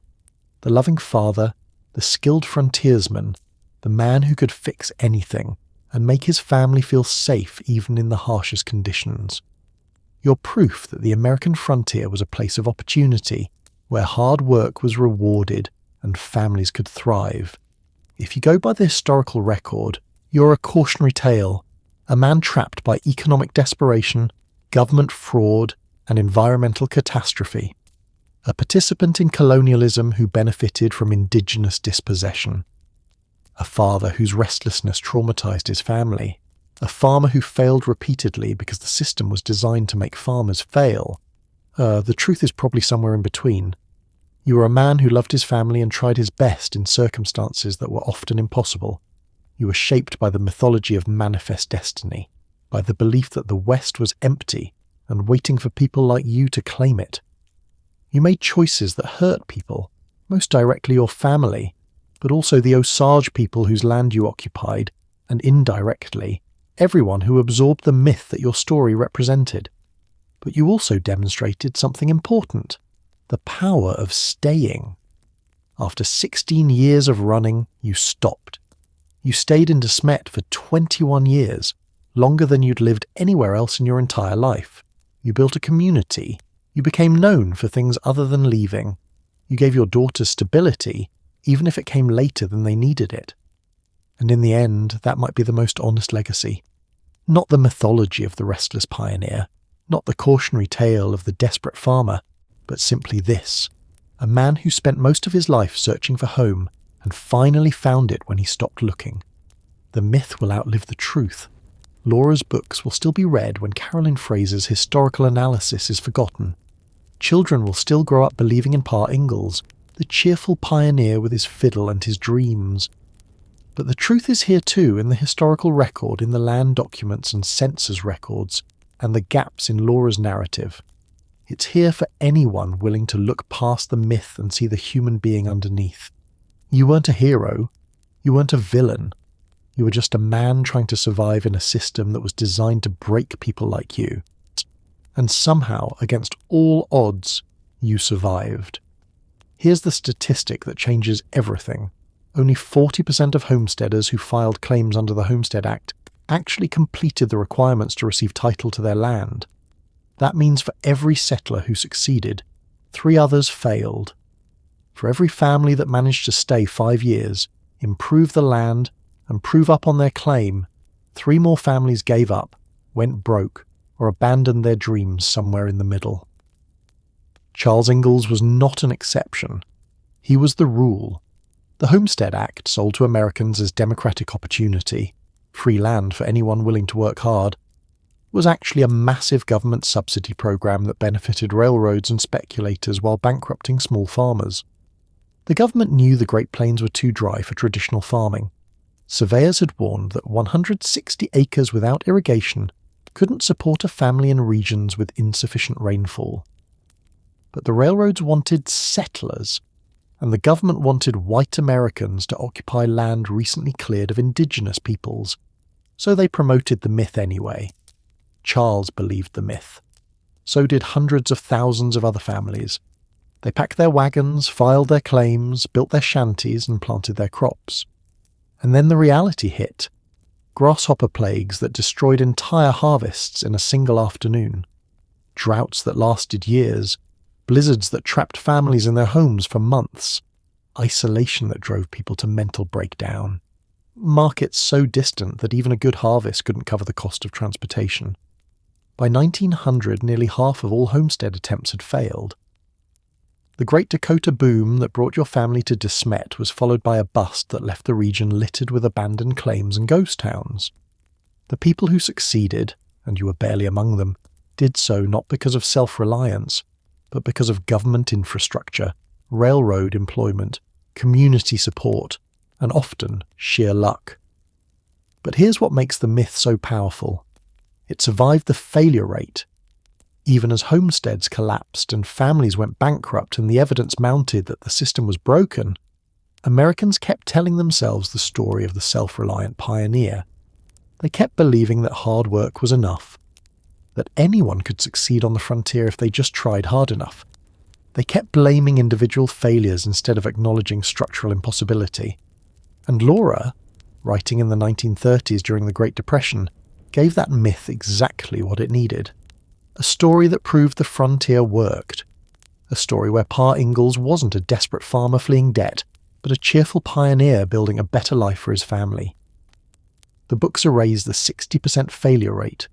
They erased Burr Oak and the midnight flight from creditors. They erased the illegal settlement on Osage land. They erased Freddie, the baby who died. They erased every piece of evidence that the system was designed to fail. And millions of readers believe the story. Still believe it. Because we need to believe that hard work is enough. That individual effort can overcome any structural barrier. That the American dream is real if you just want it badly enough. But the numbers tell a different story. And so does Caroline. If you want to understand why the frontier myth is a lie, you have to understand what it made invisible: women's labour. Caroline cooked 3 meals a day, every day for decades, over open fires and wood stoves in dugouts and clay shanties with dirt floors. She baked bread, she churned butter, she made cheese, she preserved food for winter, she sewed every piece of clothing your family wore by hand, often by candlelight. She washed clothes without running water, scrubbing and wringing and hanging them to dry. She bore and raised 5 children, one of whom died, eating conditions that would be considered dangerously unsanitary by any modern standard.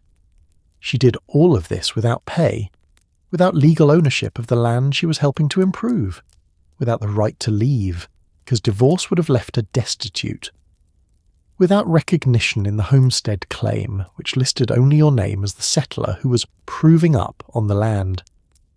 Economists estimate that unpaid domestic work, the work that women do to keep households functioning, represents a massive economic contribution that's been invisible in traditional measures of GDP and wealth. When researchers include the value of unpaid work, women's contributions to household income increase dramatically, and the inequality gap shrinks significantly. Caroline was subsidizing your frontier dream with unpaid labor. She was making your homestead possible with work that never counted as work, that never earned wages, that never appeared in any census record or land claim or historical account.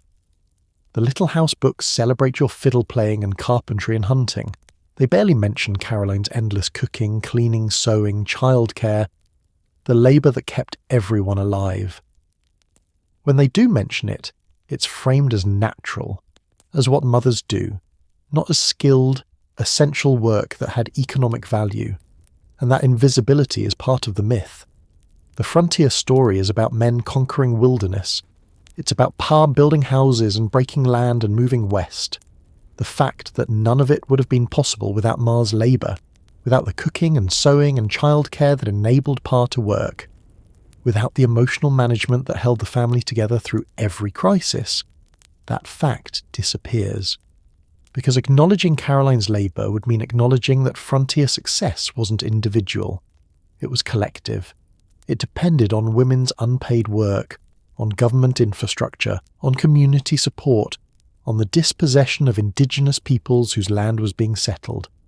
It would mean acknowledging that the self-reliant pioneer never existed, that he was always a myth, that Charles Ingalls survived not because of rugged individualism, but because Caroline held the family together through every failure, every move, every desperate year. And we can't acknowledge that, because it would destroy the story we tell ourselves about who we are. Laura was 65 years old when Little House in the Big Woods was published in 1932, and she had spent 30 years wrestling with her father's legacy. She knew about Burr Oak. She remembered the hotel with its rough clientele, the poverty, the midnight flight to avoid creditors. She knew about Freddie, the baby brother who died and was never mentioned again. She knew about the illegal settlement in Kansas, the Osage people whose land your family occupied without permission. She knew, because she wrote about all of it in Pioneer Girl, the raw memoir she drafted in 1930 before anyone wanted to publish it.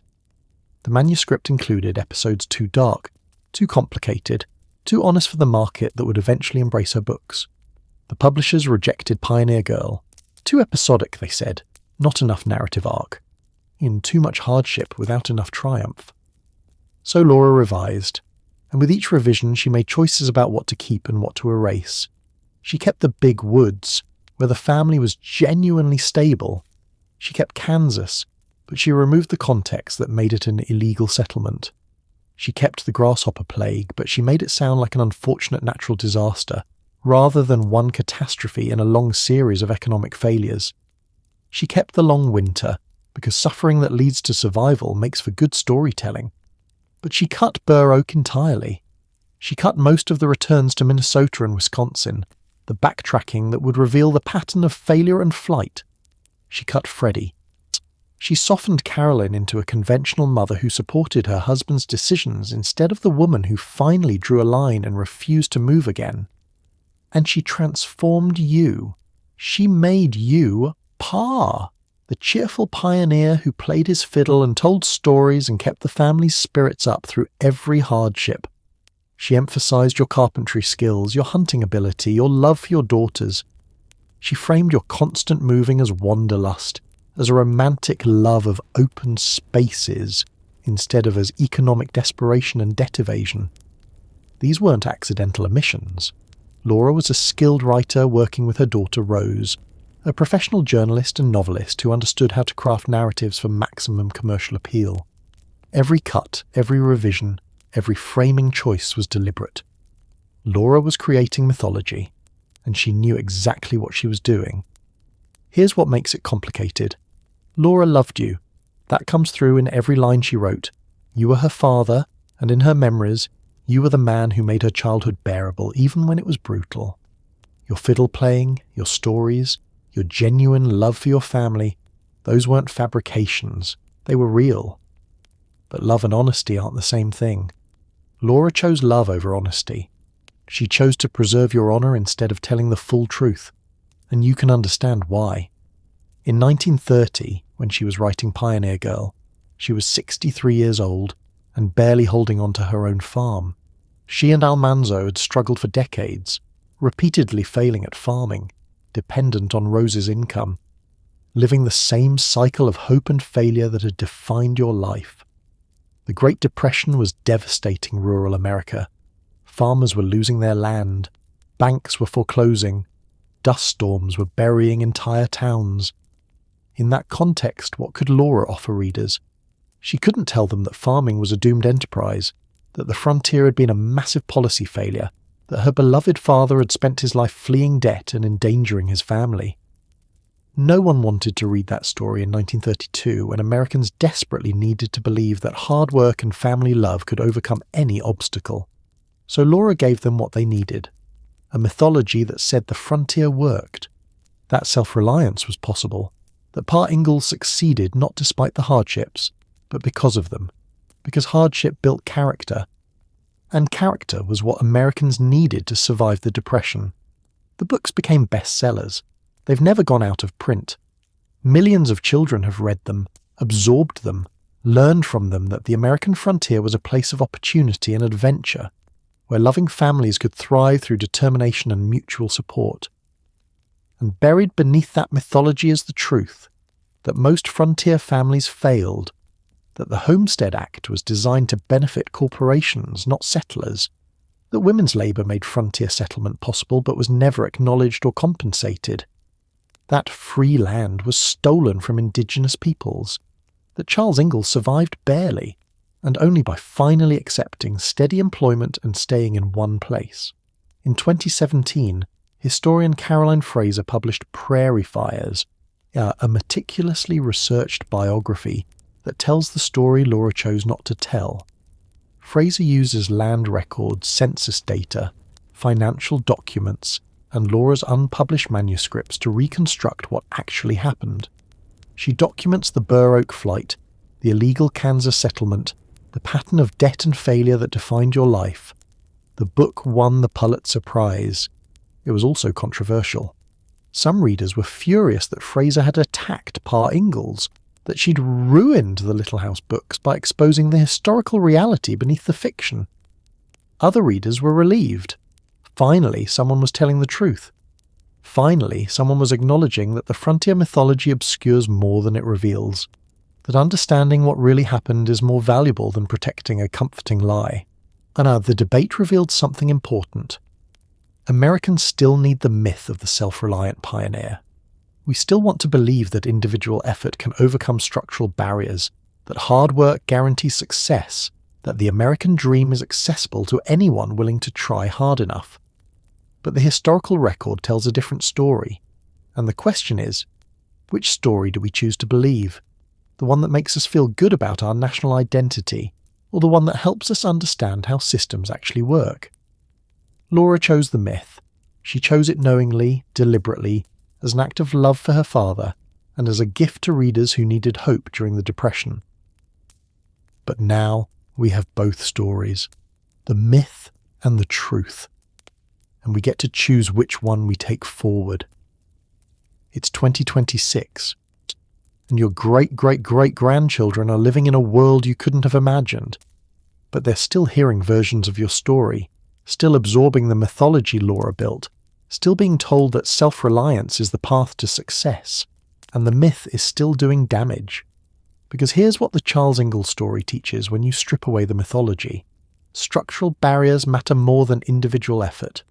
The homestead system failed because it was designed to fail. 160 acres wasn't enough land for dryland farming. The railroads monopolized transportation and inflated prices. The government prioritized corporate profit over settler success. And environmental realities made farming impossible in regions that should never have been settled. You worked hard. Caroline worked even harder. You both demonstrated resilience, adaptability, and determination that most modern Americans couldn't match, and you barely survived. You would have failed completely if not for the railroad job, steady wages from a corporation, not self-sufficient farming, and Caroline's ultimatum that forced you to stop running. Your success, such as it was, came not from self-reliance, but from government infrastructure, corporate employment, community support, and Caroline's unpaid labour. It came from indigenous dispossession that made the land available. It came from luck, surviving the long winter when many others didn't. But the myth erases all of that. The myth says Pa Ingalls succeeded through hard work and family values. The myth says the frontier rewarded those who tried hard enough. The myth says you were self-reliant, and that myth, repeated across generations, has taught Americans to blame poverty on individual failure instead of examining structural barriers. It's taught us that people who struggle just need to work harder, that success is always accessible if you want it enough, that government assistance is shameful instead of necessary. It's taught us to ignore the 60% of homesteaders who failed and focus only on the 40% who didn't. It's taught us that your story represents frontier experience, when actually it represents the tiny minority who managed not to starve. Here's what a more honest version of your story would teach. Systems matter more than individuals. You didn't fail at farming because you were lazy or incompetent. You failed because the Homestead Act was structured to benefit railroads and land speculators, not small farmers. You succeeded in De Smet not because you suddenly became more hard-working, but because you finally had access to steady wages and infrastructure. Women's unpaid labour is economically essential. Caroline's cooking, cleaning, sewing, childcare, and emotional management made every homestead attempt possible. Without her labour, you couldn't have tried farming, couldn't have survived the long winter, couldn't have raised your daughters. But that labour was invisible, unpaid, and unacknowledged. A pattern that continues today, with women's domestic work still undervalued and excluded from economic measures of productivity. Free land was stolen. The Kansas homestead was built on Osage land that the US government had no right to distribute. Your ability to settle the frontier depended on military removal of indigenous peoples. The opportunity that gave your family a chance at survival came at the cost of dispossessing the people who had lived there for generations. Failure is usually structural, not personal. When 60% of homesteaders couldn't complete their claims, that's not 60% of people being lazy or incompetent. That's a system that doesn't work. Understanding that distinction is crucial for building policy that actually helps people, instead of just blaming them for systemic failures. Community and infrastructure enable success. You survived because of the railroad job, the church community, the merchant who extended credit, the neighbours who helped during the long winter. The myth of the lone pioneer obscures the reality that frontier survival required extensive social networks and government-provided infrastructure. These lessons matter now because Americans are still being told versions of the frontier myth. We're still hearing that anyone can succeed if they work hard enough, that poverty is an individual failure, that government assistance creates dependency instead of enabling opportunity. We're still watching families struggle with medical debt, student loans, housing costs, and stagnant wages, while being told they just need to budget better, work harder, be more resilient. We're still blaming people for structural problems, just like the government blamed homesteaders for failing on land that was agriculturally marginal. And we're still erasing women's labour, domestic work, childcare, elder care, the work that keeps households and communities functioning, remains underpaid or unpaid, invisible in economic statistics, dismissed as not real work, even though societies couldn't function without it. The Charles Ingalls story, told honestly, could teach Americans that structural barriers exist, that systems can be designed to fail, that survival often requires support rather than pure self-reliance. It could help us understand that there's no shame in needing help, that community support and government programs are legitimate ways to address systemic problems. But that's not the story Laura chose to tell, and it's not the story most Americans have learned. So here you are, Charles, more than a century after your death, still caught between the myth and the truth. The myth says you were a hero, the loving father, the skilled craftsman, the pioneer with a fiddle and a dream. It says you represent the best of American values: independence, resilience, family love, determination. It says your story proves that the frontier worked, that hard work is rewarded, that anyone can succeed. The truth says you were a desperate farmer trapped in a system designed to break you, that you squatted on stolen land, fled creditors in the night, endangered your family with repeated relocations, and only survived because of government employment, community support, and Caroline's unpaid labour. It says your story proves that the frontier was a policy failure, that structural barriers matter more than individual effort, that self-reliance is a myth. Both stories are incomplete. The full truth is more complicated than either version allows.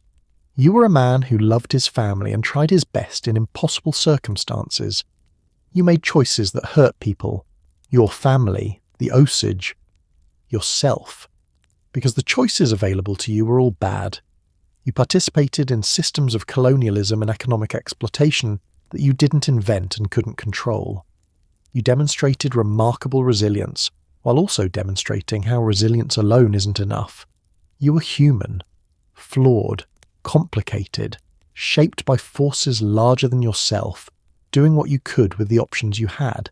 And maybe that's the most important lesson, that heroism and villainy are too simple. That understanding history honestly means acknowledging complexity, recognizing structural barriers, and resisting the temptation to reduce complicated lives to simple morality tales. Laura gave America a myth because America needed hope. But now, a century later, we need truth. We need to understand that the frontier failed most people who tried it. That the American dream has always been more accessible to some than others. That self-reliance is a story we tell ourselves to avoid confronting the systems that determine who succeeds and who struggles. We need to understand that Charles Ingalls wasn't a hero or a villain. He was a man trapped in a broken system trying to survive, making choices that had costs he couldn't always see. And his story, told honestly, is more valuable than any myth because it teaches us to look at systems, not just individuals, to value women's labour, to acknowledge historical injustices, to build communities instead of celebrating isolation, to demand policies that actually help people instead of just telling them to work harder. The myth made you a legend, Charles. But the truth could make you something more useful. A lesson in what happens when we build systems that are designed to fail and then blame individuals for failing in them. Your restlessness wasn't wanderlust. It was survival instinct in a world that gave you impossible choices. And understanding that distinction might be the most honest legacy you could leave behind. In 1974, 72 years after your death, you were resurrected on television, and the man who brought you back to life made you into someone you never were. Michael Landon was already famous when he agreed to play Charles Ingalls. He'd spent 14 years as little Joe Cartwright on Bonanza, the handsome younger son with the quick temper and the quicker smile. When NBC approached him about adapting Laura's Little House books into a television series, he agreed on one condition. He would play Pa, and he would have complete creative control. What Landon created over the next 9 seasons was something extraordinary and deeply dishonest. He directed, wrote, and produced most of the 204 episodes that aired between 1974 and 1983. He shaped every detail of the show, embedding his personal vision into every episode, and that vision had almost nothing to do with the real Charles Ingalls. The TV Charles was handsome, impossibly virtuous, always making the right choice. He never fled creditors. He never squatted on stolen land. He never endangered his family with reckless relocations. He was strong, emotionally articulate, morally certain, a father figure for a nation that desperately wanted to believe such men existed. The show was so different from the books as to constitute a separate body of work. Where Laura's books at least gestured toward the hardships of frontier life, the TV show transformed those hardships into neat moral lessons that resolved within an hour. Where the books included casual racism and colonial attitudes that reflected their era, the TV show sanitized almost everything, presenting a frontier where good people prevailed through hard work and family love. Week after week, millions of Americans watched Michael Landon's version of Pa Ingalls solve problems with wisdom and gentle strength. They watched him build houses with his bare hands, work multiple jobs to support his family, play his fiddle to make everyone smile. They watched him navigate conflicts with neighbours, face down threats with quiet courage, and tuck his daughters into bed with exactly the right words to comfort them. And they believed this was history. They believed this was what frontier fathers were like, what frontier families experienced, what America was built on. The show became a phenomenon. At its peak, it was one of the most watched programs on television. Children grew up wanting Charles Ingalls as their father. Adults remembered the show as proof that values and family could overcome any obstacle.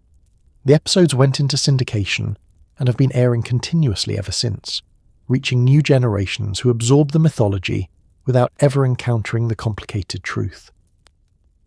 But here's what the show never told you. It never showed you fleeing Burr Oak in the night to avoid creditors. It never showed Carolyn's exhaustion after another failed claim, another move, another promise broken.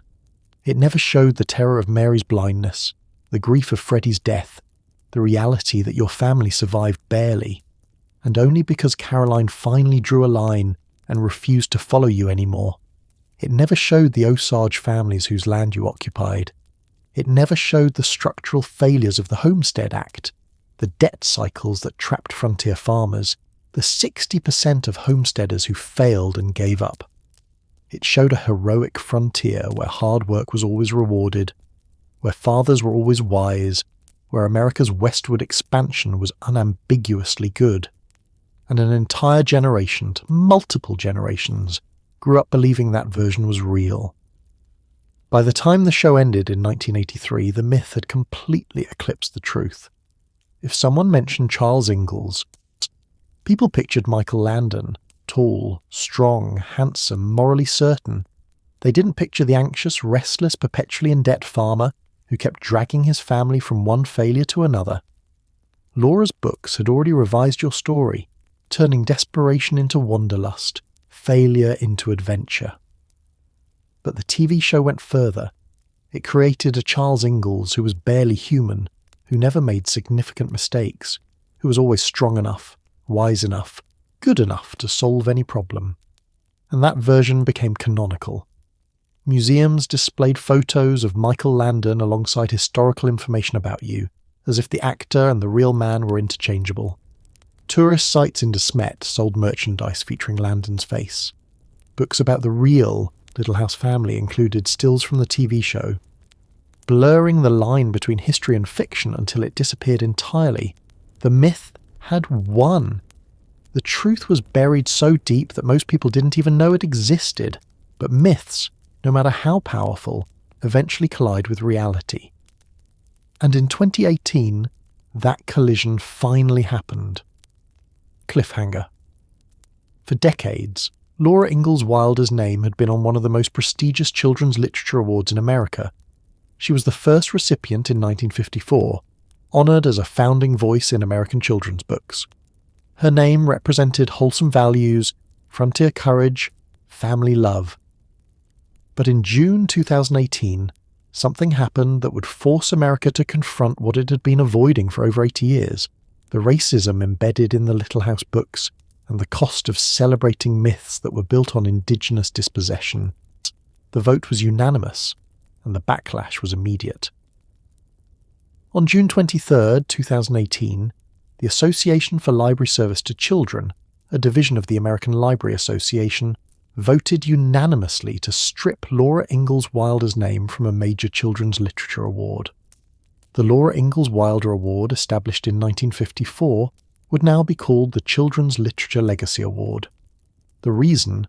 Laura's books contained anti-native and anti-black sentiments and expressions of stereotypical attitudes inconsistent with ALSC's core values of inclusiveness, integrity and respect. The vote was the culmination of years of complaints from librarians, educators, Indigenous scholars, and parents who'd been trying to draw attention to the racism in the Little House books. They pointed to passages where Pa says, "The only good Indian is a dead Indian." They pointed to scenes where Ma treats Native Americans as subhuman threats, where Laura wants to keep a Native American baby as a pet, where the family's presence on Osage land is portrayed as innocent rather than illegal. They pointed to the fundamental premise of Little House on the Prairie, that Kansas was empty, available, waiting for white families like yours to settle it, when in fact it was occupied Osage land that the government had no legal right to open to settlers. For decades, defenders of the books had argued that these elements were historically accurate, that Laura was just reflecting the attitudes of her time, that we shouldn't judge 19th century people by 21st century standards. Some argued that the books were valuable teaching tools, that they showed how racism worked and gave educators opportunities to discuss historical attitudes with children. But critics countered with a different question. Why should an award for children's literature be named after someone whose work taught generations of children that Native Americans were obstacles to be removed?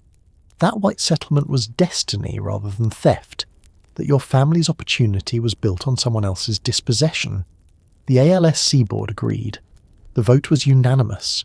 The backlash was immediate and fierce.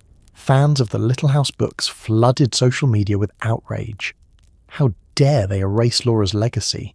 How dare they impose modern values on historical literature? The books were classics, beloved by millions. They taught valuable lessons about family, resilience, and hard work. Removing Laura's name from the award was political correctness run amok, an attempt to rewrite history, an attack on American heritage. Some commenters were more explicit. Why should we let a few sensitive people ruin something that's been important to American culture for decades? Why does everything have to be about race? Can't we just enjoy the books for what they are? But Indigenous scholars and activists celebrated the decision. Debbie Reese, founder of American Indians in Children's Literature, called it a significant and historic moment. For Indigenous readers, the Little House books had always been painful, a reminder that America's beloved frontier stories required making native peoples invisible, hostile, or primitive. The debate revealed something crucial. Americans are still fighting over whose story gets to be the official version, whose pain matters, whose perspective is centered, whose legacy is protected. Here's what makes the controversy so complicated. Laura wasn't lying about the racism in her books. She was accurately depicting how white settlers thought about indigenous peoples in the 1870s and 1880s. Your family did see the Osage as threats. Carolyn was terrified of them. You did occupy their land without permission and justified it by believing the government would protect you. That was the reality. Laura, writing in the 1930s, included that reality in her books, though she softened it, removed the most explicit violence, and framed it from a child's innocent perspective. But including historical racism doesn't mean celebrating it, and naming an award after Laura, an award meant to honour the best in children's literature, was, critics argued, celebrating it. It was saying that Laura's contribution to children's literature outweighed the harm her books did to Indigenous children who read them, and learned that their ancestors were obstacles, threats, or oddities, rather than human beings defending their land from illegal occupation. The Dibbit asks an impossible question. Can we separate the valuable parts of Laura's work from the harmful parts? Can we teach the books critically, acknowledging both the historical value and the racism, while still honouring her as an important author? Or does honouring her inevitably mean endorsing the worldview her books promote, a worldview where white settlement is natural and native removal is inevitable? Educators are still wrestling with this question. Some schools have removed the Little House books from required reading lists. Others have kept them, but added extensive discussions about colonialism, racism, and historical context. Librarians report that parents are divided. Some want their children to read the books because they're classics, because they themselves loved them as children, because they represent something important about American history. Others refuse to let their children read them, arguing that there are better ways to teach about the frontier, ways that don't require absorbing racist stereotypes. The books themselves haven't changed. They still say what they've always said, but our ability to pretend they're innocent has changed. We can't unsee the colonialism anymore. We can't ignore whose land you were settling, whose displacement made your opportunity possible, and that means confronting something uncomfortable, that the Charles Ingalls story, as told by Laura and amplified by Michael Landon and celebrated by American culture for decades, is a story built on erasure. Erasure of indigenous peoples, erasure of women's labour, erasure of structural inequality, erasure of the 60% of homesteaders who failed. The myth required all those erasures to work, and now that we see them, we have to decide what to do. Do we keep teaching the myth because it's comforting? Or do we tell the complicated truth, even when it's painful? Cliffhanger. That question isn't just about the Little House books. It's about how America teaches history, how we remember the frontier, how we talk about who belongs and who doesn't. And in 2026, as Americans fight over what books belong in schools, what history should be taught, whose stories matter, the Charles Ingalls controversy is more relevant than ever. Because myths don't just shape how we understand the past, they shape how we build the future. So here we are, 124 years after your death, still arguing about who you were and what your story means. The myth says you were a hero, the self-reliant pioneer, the loving father, the man who conquered the frontier through hard work and determination. That myth is embedded in American culture so deeply that millions of people can't imagine questioning it. Your Little House books are still bestsellers. The TV show still airs in syndication. Tourists still visit De Smet to see where Pa Ingalls lived, where he built his house, where he's buried beside Caroline. The truth says you were a desperate farmer trapped in a system designed to fail, a participant in colonialism, a man whose restlessness traumatized his family, whose success depended on indigenous dispossession and women's unpaid labor. That truth is documented in land records, census data, financial documents, and Laura's own unpublished manuscripts. So which story do we tell? The answer matters more than you might think, because the Charles Ingalls myth is still doing work in American culture.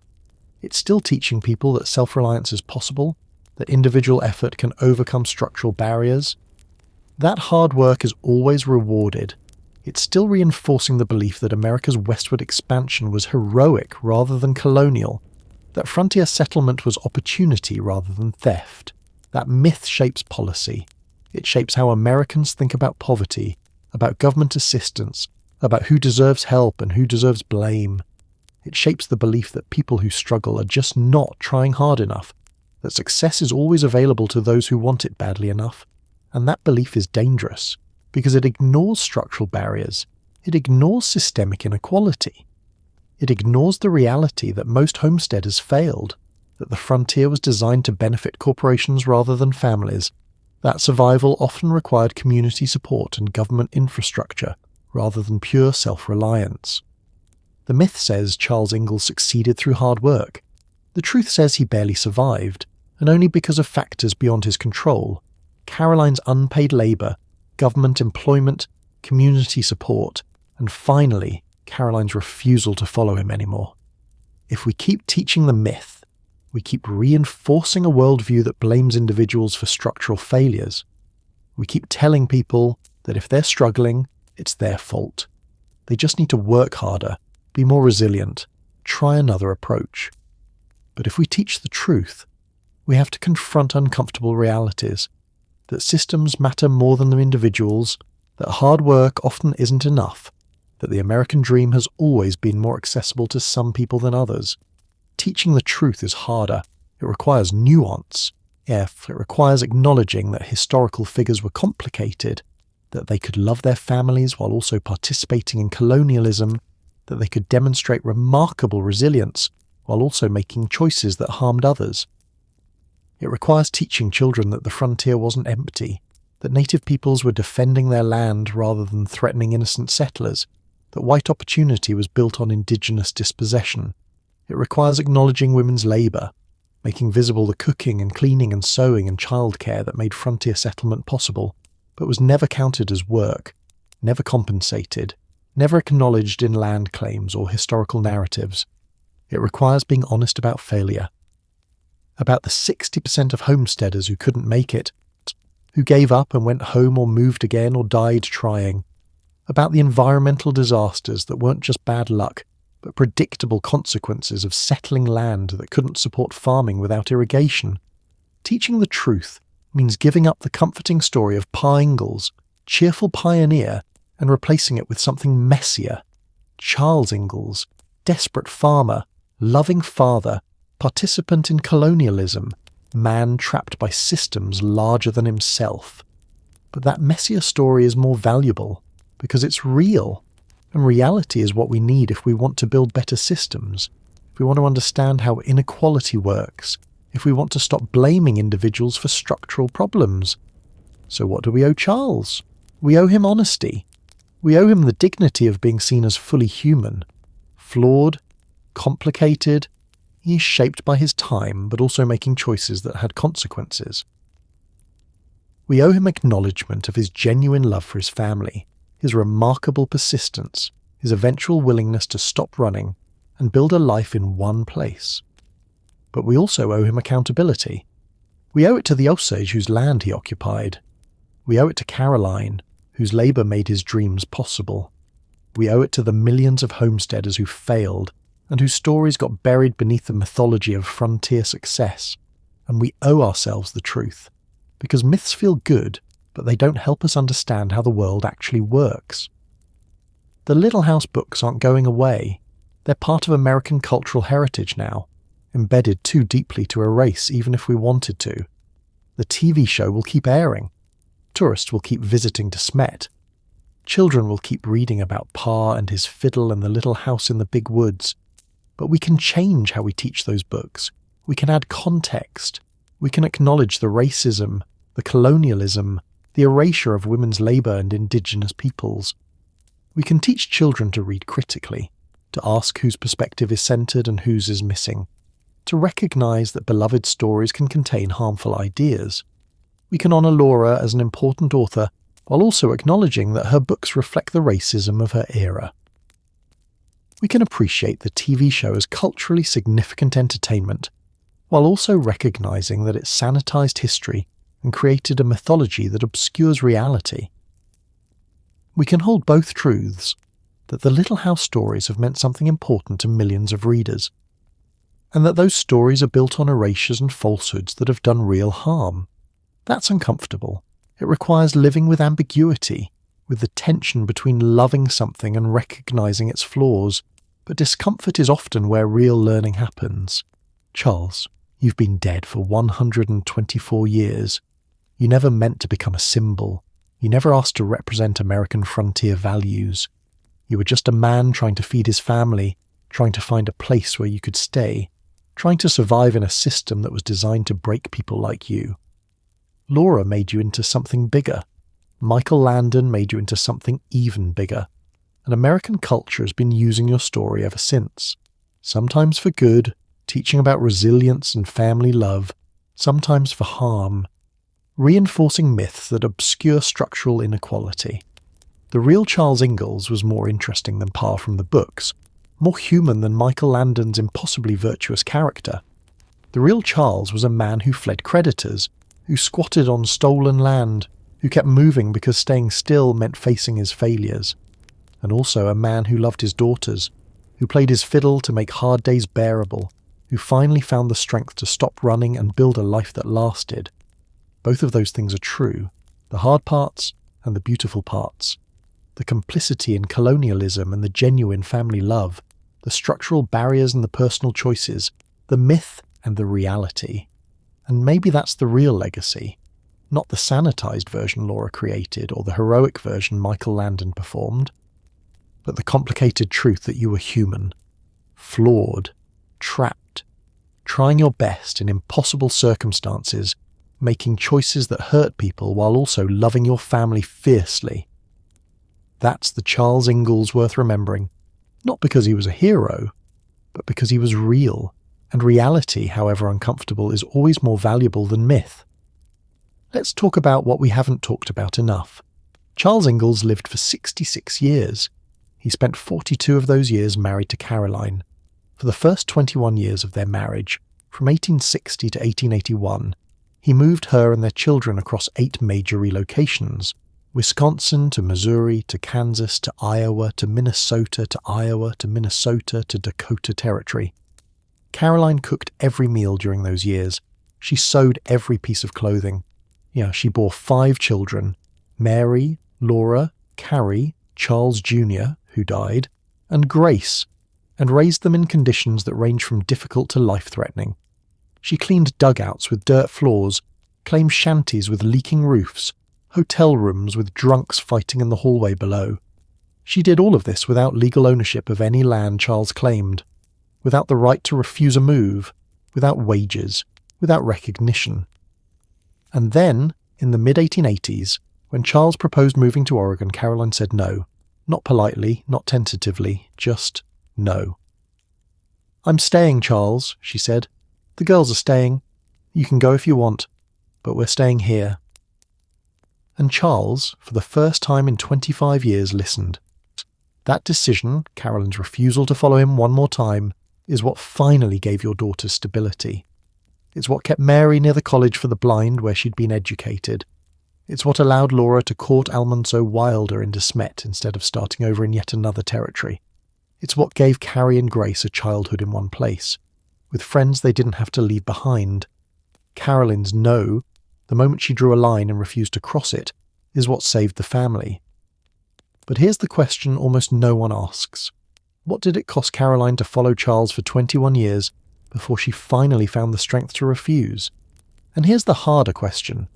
Why did we spend 6 chapters talking about Charles's restlessness, when Caroline's endurance was the real story all along? You've watched this entire documentary about Charles Ingalls, his failures, his desperation, his relentless moving, his barely there survival. You've learned about the structural barriers that trapped him, the systemic failures that made the frontier impossible for most settlers, the mythology that transformed his struggles into heroic pioneering. But through all of it, Caroline was there, not in the background, not as a supporting character, as the person who made every single move possible. When Charles fled Burr Oak in the middle of the night to avoid creditors, Caroline packed the wagon. When he built a claim shanty that leaked snow through the walls, Caroline kept everyone alive through the winter. When Mary went blind, Caroline learned how to guide a sightless child through daily tasks while still managing the cooking, cleaning, sewing and childcare for 3 other daughters. When the long winter trapped the family in De Smet with dwindling food supplies, Caroline was the one rationing flour, grinding wheat in a coffee mill, keeping everyone fed on portions that got smaller every day while the blizzards kept coming and coming and coming. When Charles's fiddle playing lifted everyone's spirits, it was Caroline's labour that gave him the time and energy to play. Someone had to cook the food so he could rest after work. Someone had to manage the household so he could attend town meetings. Someone had to hold the family together emotionally while he was out trying to earn wages that never quite covered expenses. That someone was always Caroline. And for 122 years, her story has been treated as the backdrop to Charles's adventure. Well, Laura knew this. In Pioneer Girl, her unpublished memoir, she included details about Caroline's exhaustion, her resistance to moving, her quiet moments of despair when Charles announced yet another relocation. But when Laura revised those memories into the published Little House books, she softened Caroline into Ma, a conventional frontier mother who gently worried but ultimately supported Pa's decisions. The TV show made it even worse. Karen Grassel, who played Caroline on Little House on the Prairie, had to fight constantly to give Ma any agency at all. The scripts wanted her to be supportive, understanding, always smiling through the hardships, while Michael Landon's Pay made the real decisions and solved the real problems. But the historical record tells a different story. Caroline wasn't just supportive, she was essential. She wasn't just understanding, she was strategic, making calculations every day about how to keep her family alive with whatever resources Charles's latest venture managed to provide. And she wasn't always smiling. The historical Caroline was exhausted, anxious about the constant moving, desperate for stability. She wanted friends she could keep, a church community she could be part of for more than a year, a house that wouldn't be abandoned the next time Charles decided he'd failed again. She wanted what women have always wanted: safety, community, and the chance to build something that would last. And she didn't get it until she demanded it, until she said no.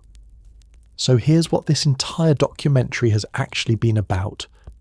Beneath all the talk of Charles's restlessness and the Homestead Act's failures and the mythology of the frontier, it's been about a woman who spent 21 years following a man who couldn't stay still, who did the work that made his dreams possible, even when those dreams kept failing, who finally found the courage to stop moving and demand the life she'd always wanted. Carolyn Lake Quiner Ingalls is the real hero of this story. Not because she was perfect, not because she never made mistakes, but because she survived 21 years of chaos, raised 4 daughters to adulthood in conditions that would break most modern families, and finally asserted her will strongly enough to end the cycle of failure and flight that had defined her entire marriage. But we barely know anything about her.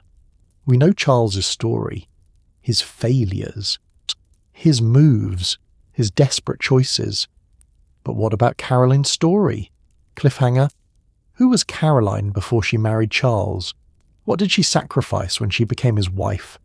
How did she survive those isolated Wisconsin winters when Laura was a baby and the nearest neighbor was miles away? What skills did she possess that kept her family alive through disasters that killed other frontier families? And why, after everything she endured, did Laura choose to make Pa the star of the Little House books while Ma faded into the background? There's one moment in Charles Ingalls' life that matters more than any other. It's not when he left Wisconsin. It's not when he fled Kansas or Burr Oak. It's not even when he took the railroad job in Dakota Territory. The most important moment is this. When Caroline said she wouldn't move to Oregon, Charles stayed. He could have gone without her. Men did that. The frontier was full of abandoned wives, women left behind when their husbands chased gold rushes or land booms or rumours of opportunity farther west. Charles had spent 25 years proving that his restlessness was stronger than any practical consideration. He could have left, but he didn't. For the first time in his adult life, Charles chose his family over his wanderlust. He chose Caroline's stability over his own desire to keep moving. He chose staying over running. And that choice, that single moment of listening to his wife instead of following his impulses, is what gave his daughters the childhood ending they needed. It's what kept the family together. It's what allowed Charles to die surrounded by people who knew him, in a town he'd helped build, in a house that was actually his. It's what made him, finally, something other than a desperate man fleeing his failures. But here's what we need to understand. Charles didn't make that choice because he suddenly became wise or enlightened. He made it because Caroline gave him no alternative. She drew a line, and for once he respected it. Which means the real hero of that moment wasn't Charles. It was Caroline. She was the one who found the courage to say no after 21 years of saying yes. She was the one who risked her marriage, because that's what she was doing in 1880s America, where women had almost no legal rights and divorce would have left her destitute, to demand what she and her daughters needed. She was the one who finally ended the cycle.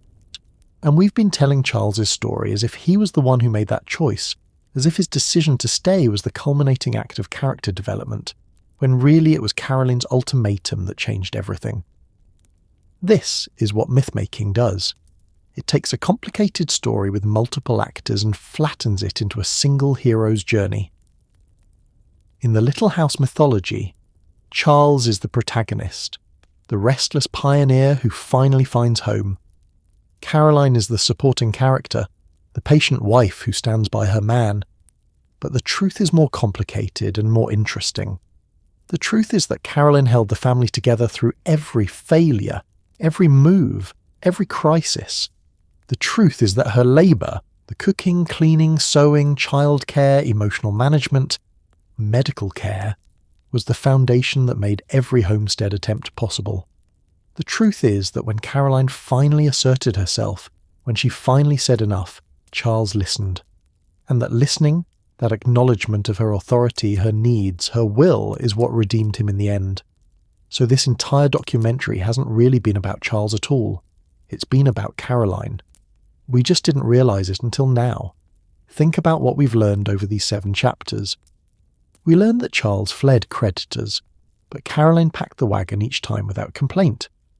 We learned that Charles kept trying new homesteads, but Caroline was the one who unpacked in each new place, who set up housekeeping in dugouts and shanties and claimed cabins, who made each temporary structure feel like home long enough for the daughters to believe it might last.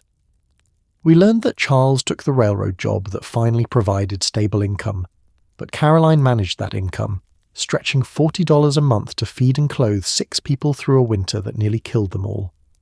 We learned that Charles played his fiddle to lift spirits, but Caroline was the one who maintained the daily routines that kept panic at bay when the blizzards wouldn't stop and the food was running out. And we learned that Charles stopped moving when Caroline demanded it, which means Caroline was the one who actually chose stability, who actually chose home, who actually chose to end the restlessness that had defined their entire marriage. Charles's story is really Caroline's story, and his survival was her labour. His redemption was her ultimatum, and for 122 years we've been getting it backwards. So here's what we owe Caroline. We owe her the same deep investigation we've given Charles. We owe her a story that centres her labour, her choices, her strength. We owe her recognition for the fact that she survived everything Charles survived, plus the additional burden of keeping him and their children alive while doing it. We owe her acknowledgement that frontier survival was never about individual men conquering wilderness. It was always about women's invisible labour making male ambition possible. And we owe her her own story. Not as Ma, the supporting character in Pa's adventure, but as Caroline, a woman with her own history, her own skills, her own sacrifices, her own moment of courage when she finally said no. Which brings us to the question that should have been the focus all along. Who was Caroline Lake Quiner before she became Caroline Ingalls? Cliffhanger. Caroline was born in 1839 in Wisconsin, when the territory was so new that she was reportedly the first non-Indigenous baby born in her area. Her father died when she was 5, drowning in a Lake Michigan shipwreck, leaving her mother Charlotte to raise 6 children alone in the wilderness. By age 16, Caroline was teaching school, supporting her family with wages most women never had access to. She was educated, capable, and independent, until she married Charles at 20 years old, and became subject to his decisions for the next 25 years. So how did an intelligent, capable teacher survive being married to a man who couldn't stay in one place? How did she keep her family alive through Wisconsin winters so cold that snow came through the cabin walls? What skills did her mother teach her after her father's death that prepared her for frontier survival? Caroline was 20 years old when she married Charles in February 1860. She was 23 when Mary was born, 25 when Laura arrived. She was 28 when Charles sold their Wisconsin land and moved the family to Missouri, then Kansas, then back to Iowa. By the time she said no to Oregon, Caroline was in her 40s. She had spent her entire adult life following Charles across 8 major relocations, raising daughters in dugouts and claim shanties, surviving blizzards and grasshopper plagues and poverty that would have broken most women. But before all of that, before she was Ma, before she was Charles's wife, Caroline was someone else. She was the daughter of a widow who learned to survive in the Wisconsin wilderness after her husband drowned, leaving her with 6 children and no income. She watched her mother Charlotte manage impossible circumstances, raising children alone on the frontier when most widows remarried immediately out of economic necessity. She was a teacher at 16, educated and capable, earning wages that gave her a rare measure of independence for a young woman in the 1850s. She had skills, intelligence, and options. And then she married Charles, and all of those options disappeared. Not because Charles was cruel, not because he didn't love her, but because that's how marriage worked in 1860s America. When Caroline married Charles, her legal identity was subsumed into his. Her wages became his property. Her labour became unpaid. Her choices became his to make. For the next 21 years, Caroline followed where Charles led. She packed when he decided to move. She unpacked in whatever structure he'd built or rented. She raised their daughters in conditions that ranged from difficult to deadly, all while maintaining the domestic labour that kept everyone alive. But how did she do it? How did a woman who was educated enough to teach school survive in a dugout with a dirt floor? How did someone raised in relatively settled Wisconsin adapt to the isolation of Kansas Prairie, where the nearest neighbour was miles away and help was impossible to summon? How did she keep 4 daughters alive through the long winter when the blizzards wouldn't stop and the food ran out? These aren't rhetorical questions. These are the questions the next documentary needs to answer. Because here's what we've missed by focusing on Charles for 7 chapters. Caroline had skills we haven't talked about. She had knowledge systems passed down from her mother, who survived as a frontier widow. She had survival strategies that kept her family fed, clothed and healthy when other frontier families starved or succumbed to disease. Frontier women were medical practitioners, treating everything from common colds to diphtheria without doctors or medical manuals. They preserved food for winter, turning summer harvests into sustenance that had to last 6 months or more. They sewed by hand, making every piece of clothing their families wore, often by candlelight after everyone else had gone to bed. They managed household economies, stretching inadequate budgets to cover impossible expenses. They raised children in isolation, providing education, socialization, and emotional support without the networks of extended family and community that most mothers relied on. And they did all of this while maintaining the fiction that their husbands were the ones doing the important work. Caroline did all of this for 21 years, in 8 different locations, through disasters that killed other families. How? That's the story we need to tell. Not Charles's failures, which we've now documented exhaustively, but Caroline's strategies, her skills, her daily labour, her survival techniques, her emotional resilience, her calculations about when to support Charles's decisions and when to resist them. We need to tell the story of what it meant to be Caroline in the Wisconsin big woods from 1863 to 1868. The only period of her marriage when she had stability, when Charles wasn't moving the family every year or two, when she could plant a garden and know she'd be there to harvest it. Those Wisconsin years are the setting for Little House in the Big Woods, the first book Laura published. Laura portrayed it as idyllic, a warm, safe cabin in the woods, with pa hunting and ma cooking and everything feeling secure.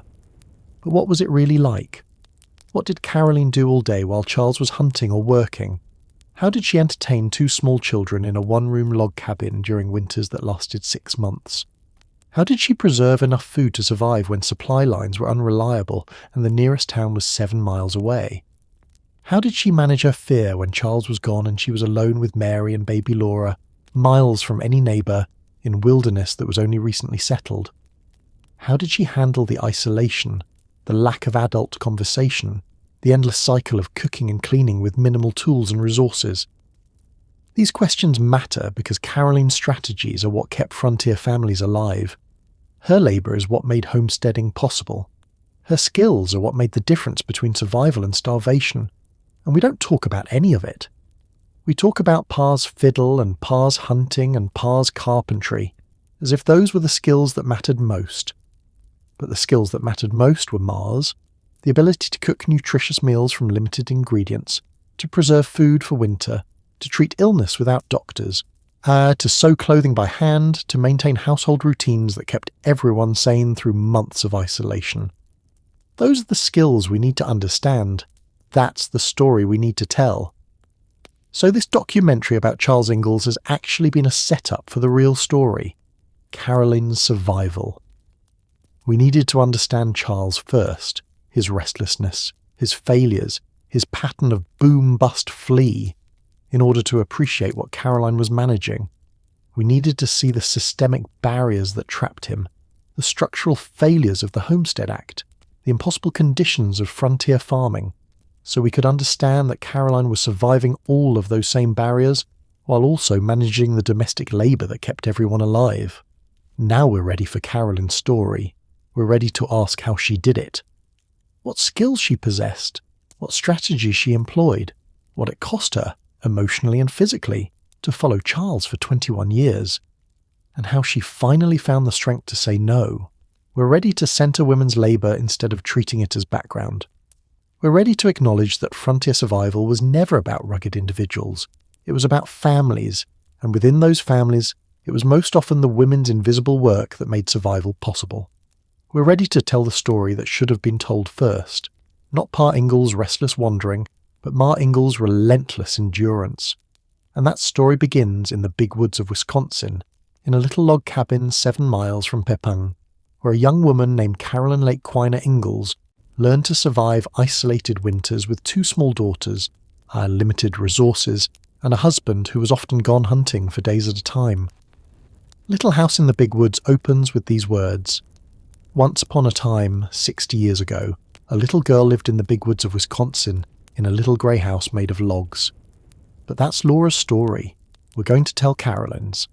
How does a 25-year-old mother survive winter in a 1-room log cabin when temperatures drop below 0 and the nearest doctor is miles away? How do you feed 2 children when supply lines are unreliable and your husband's hunting might fail? How do you maintain your sanity through months of isolation, with nothing but a wood stove, a spinning wheel, and the endless cycle of cooking, cleaning, and childcare? Carolyn figured it out.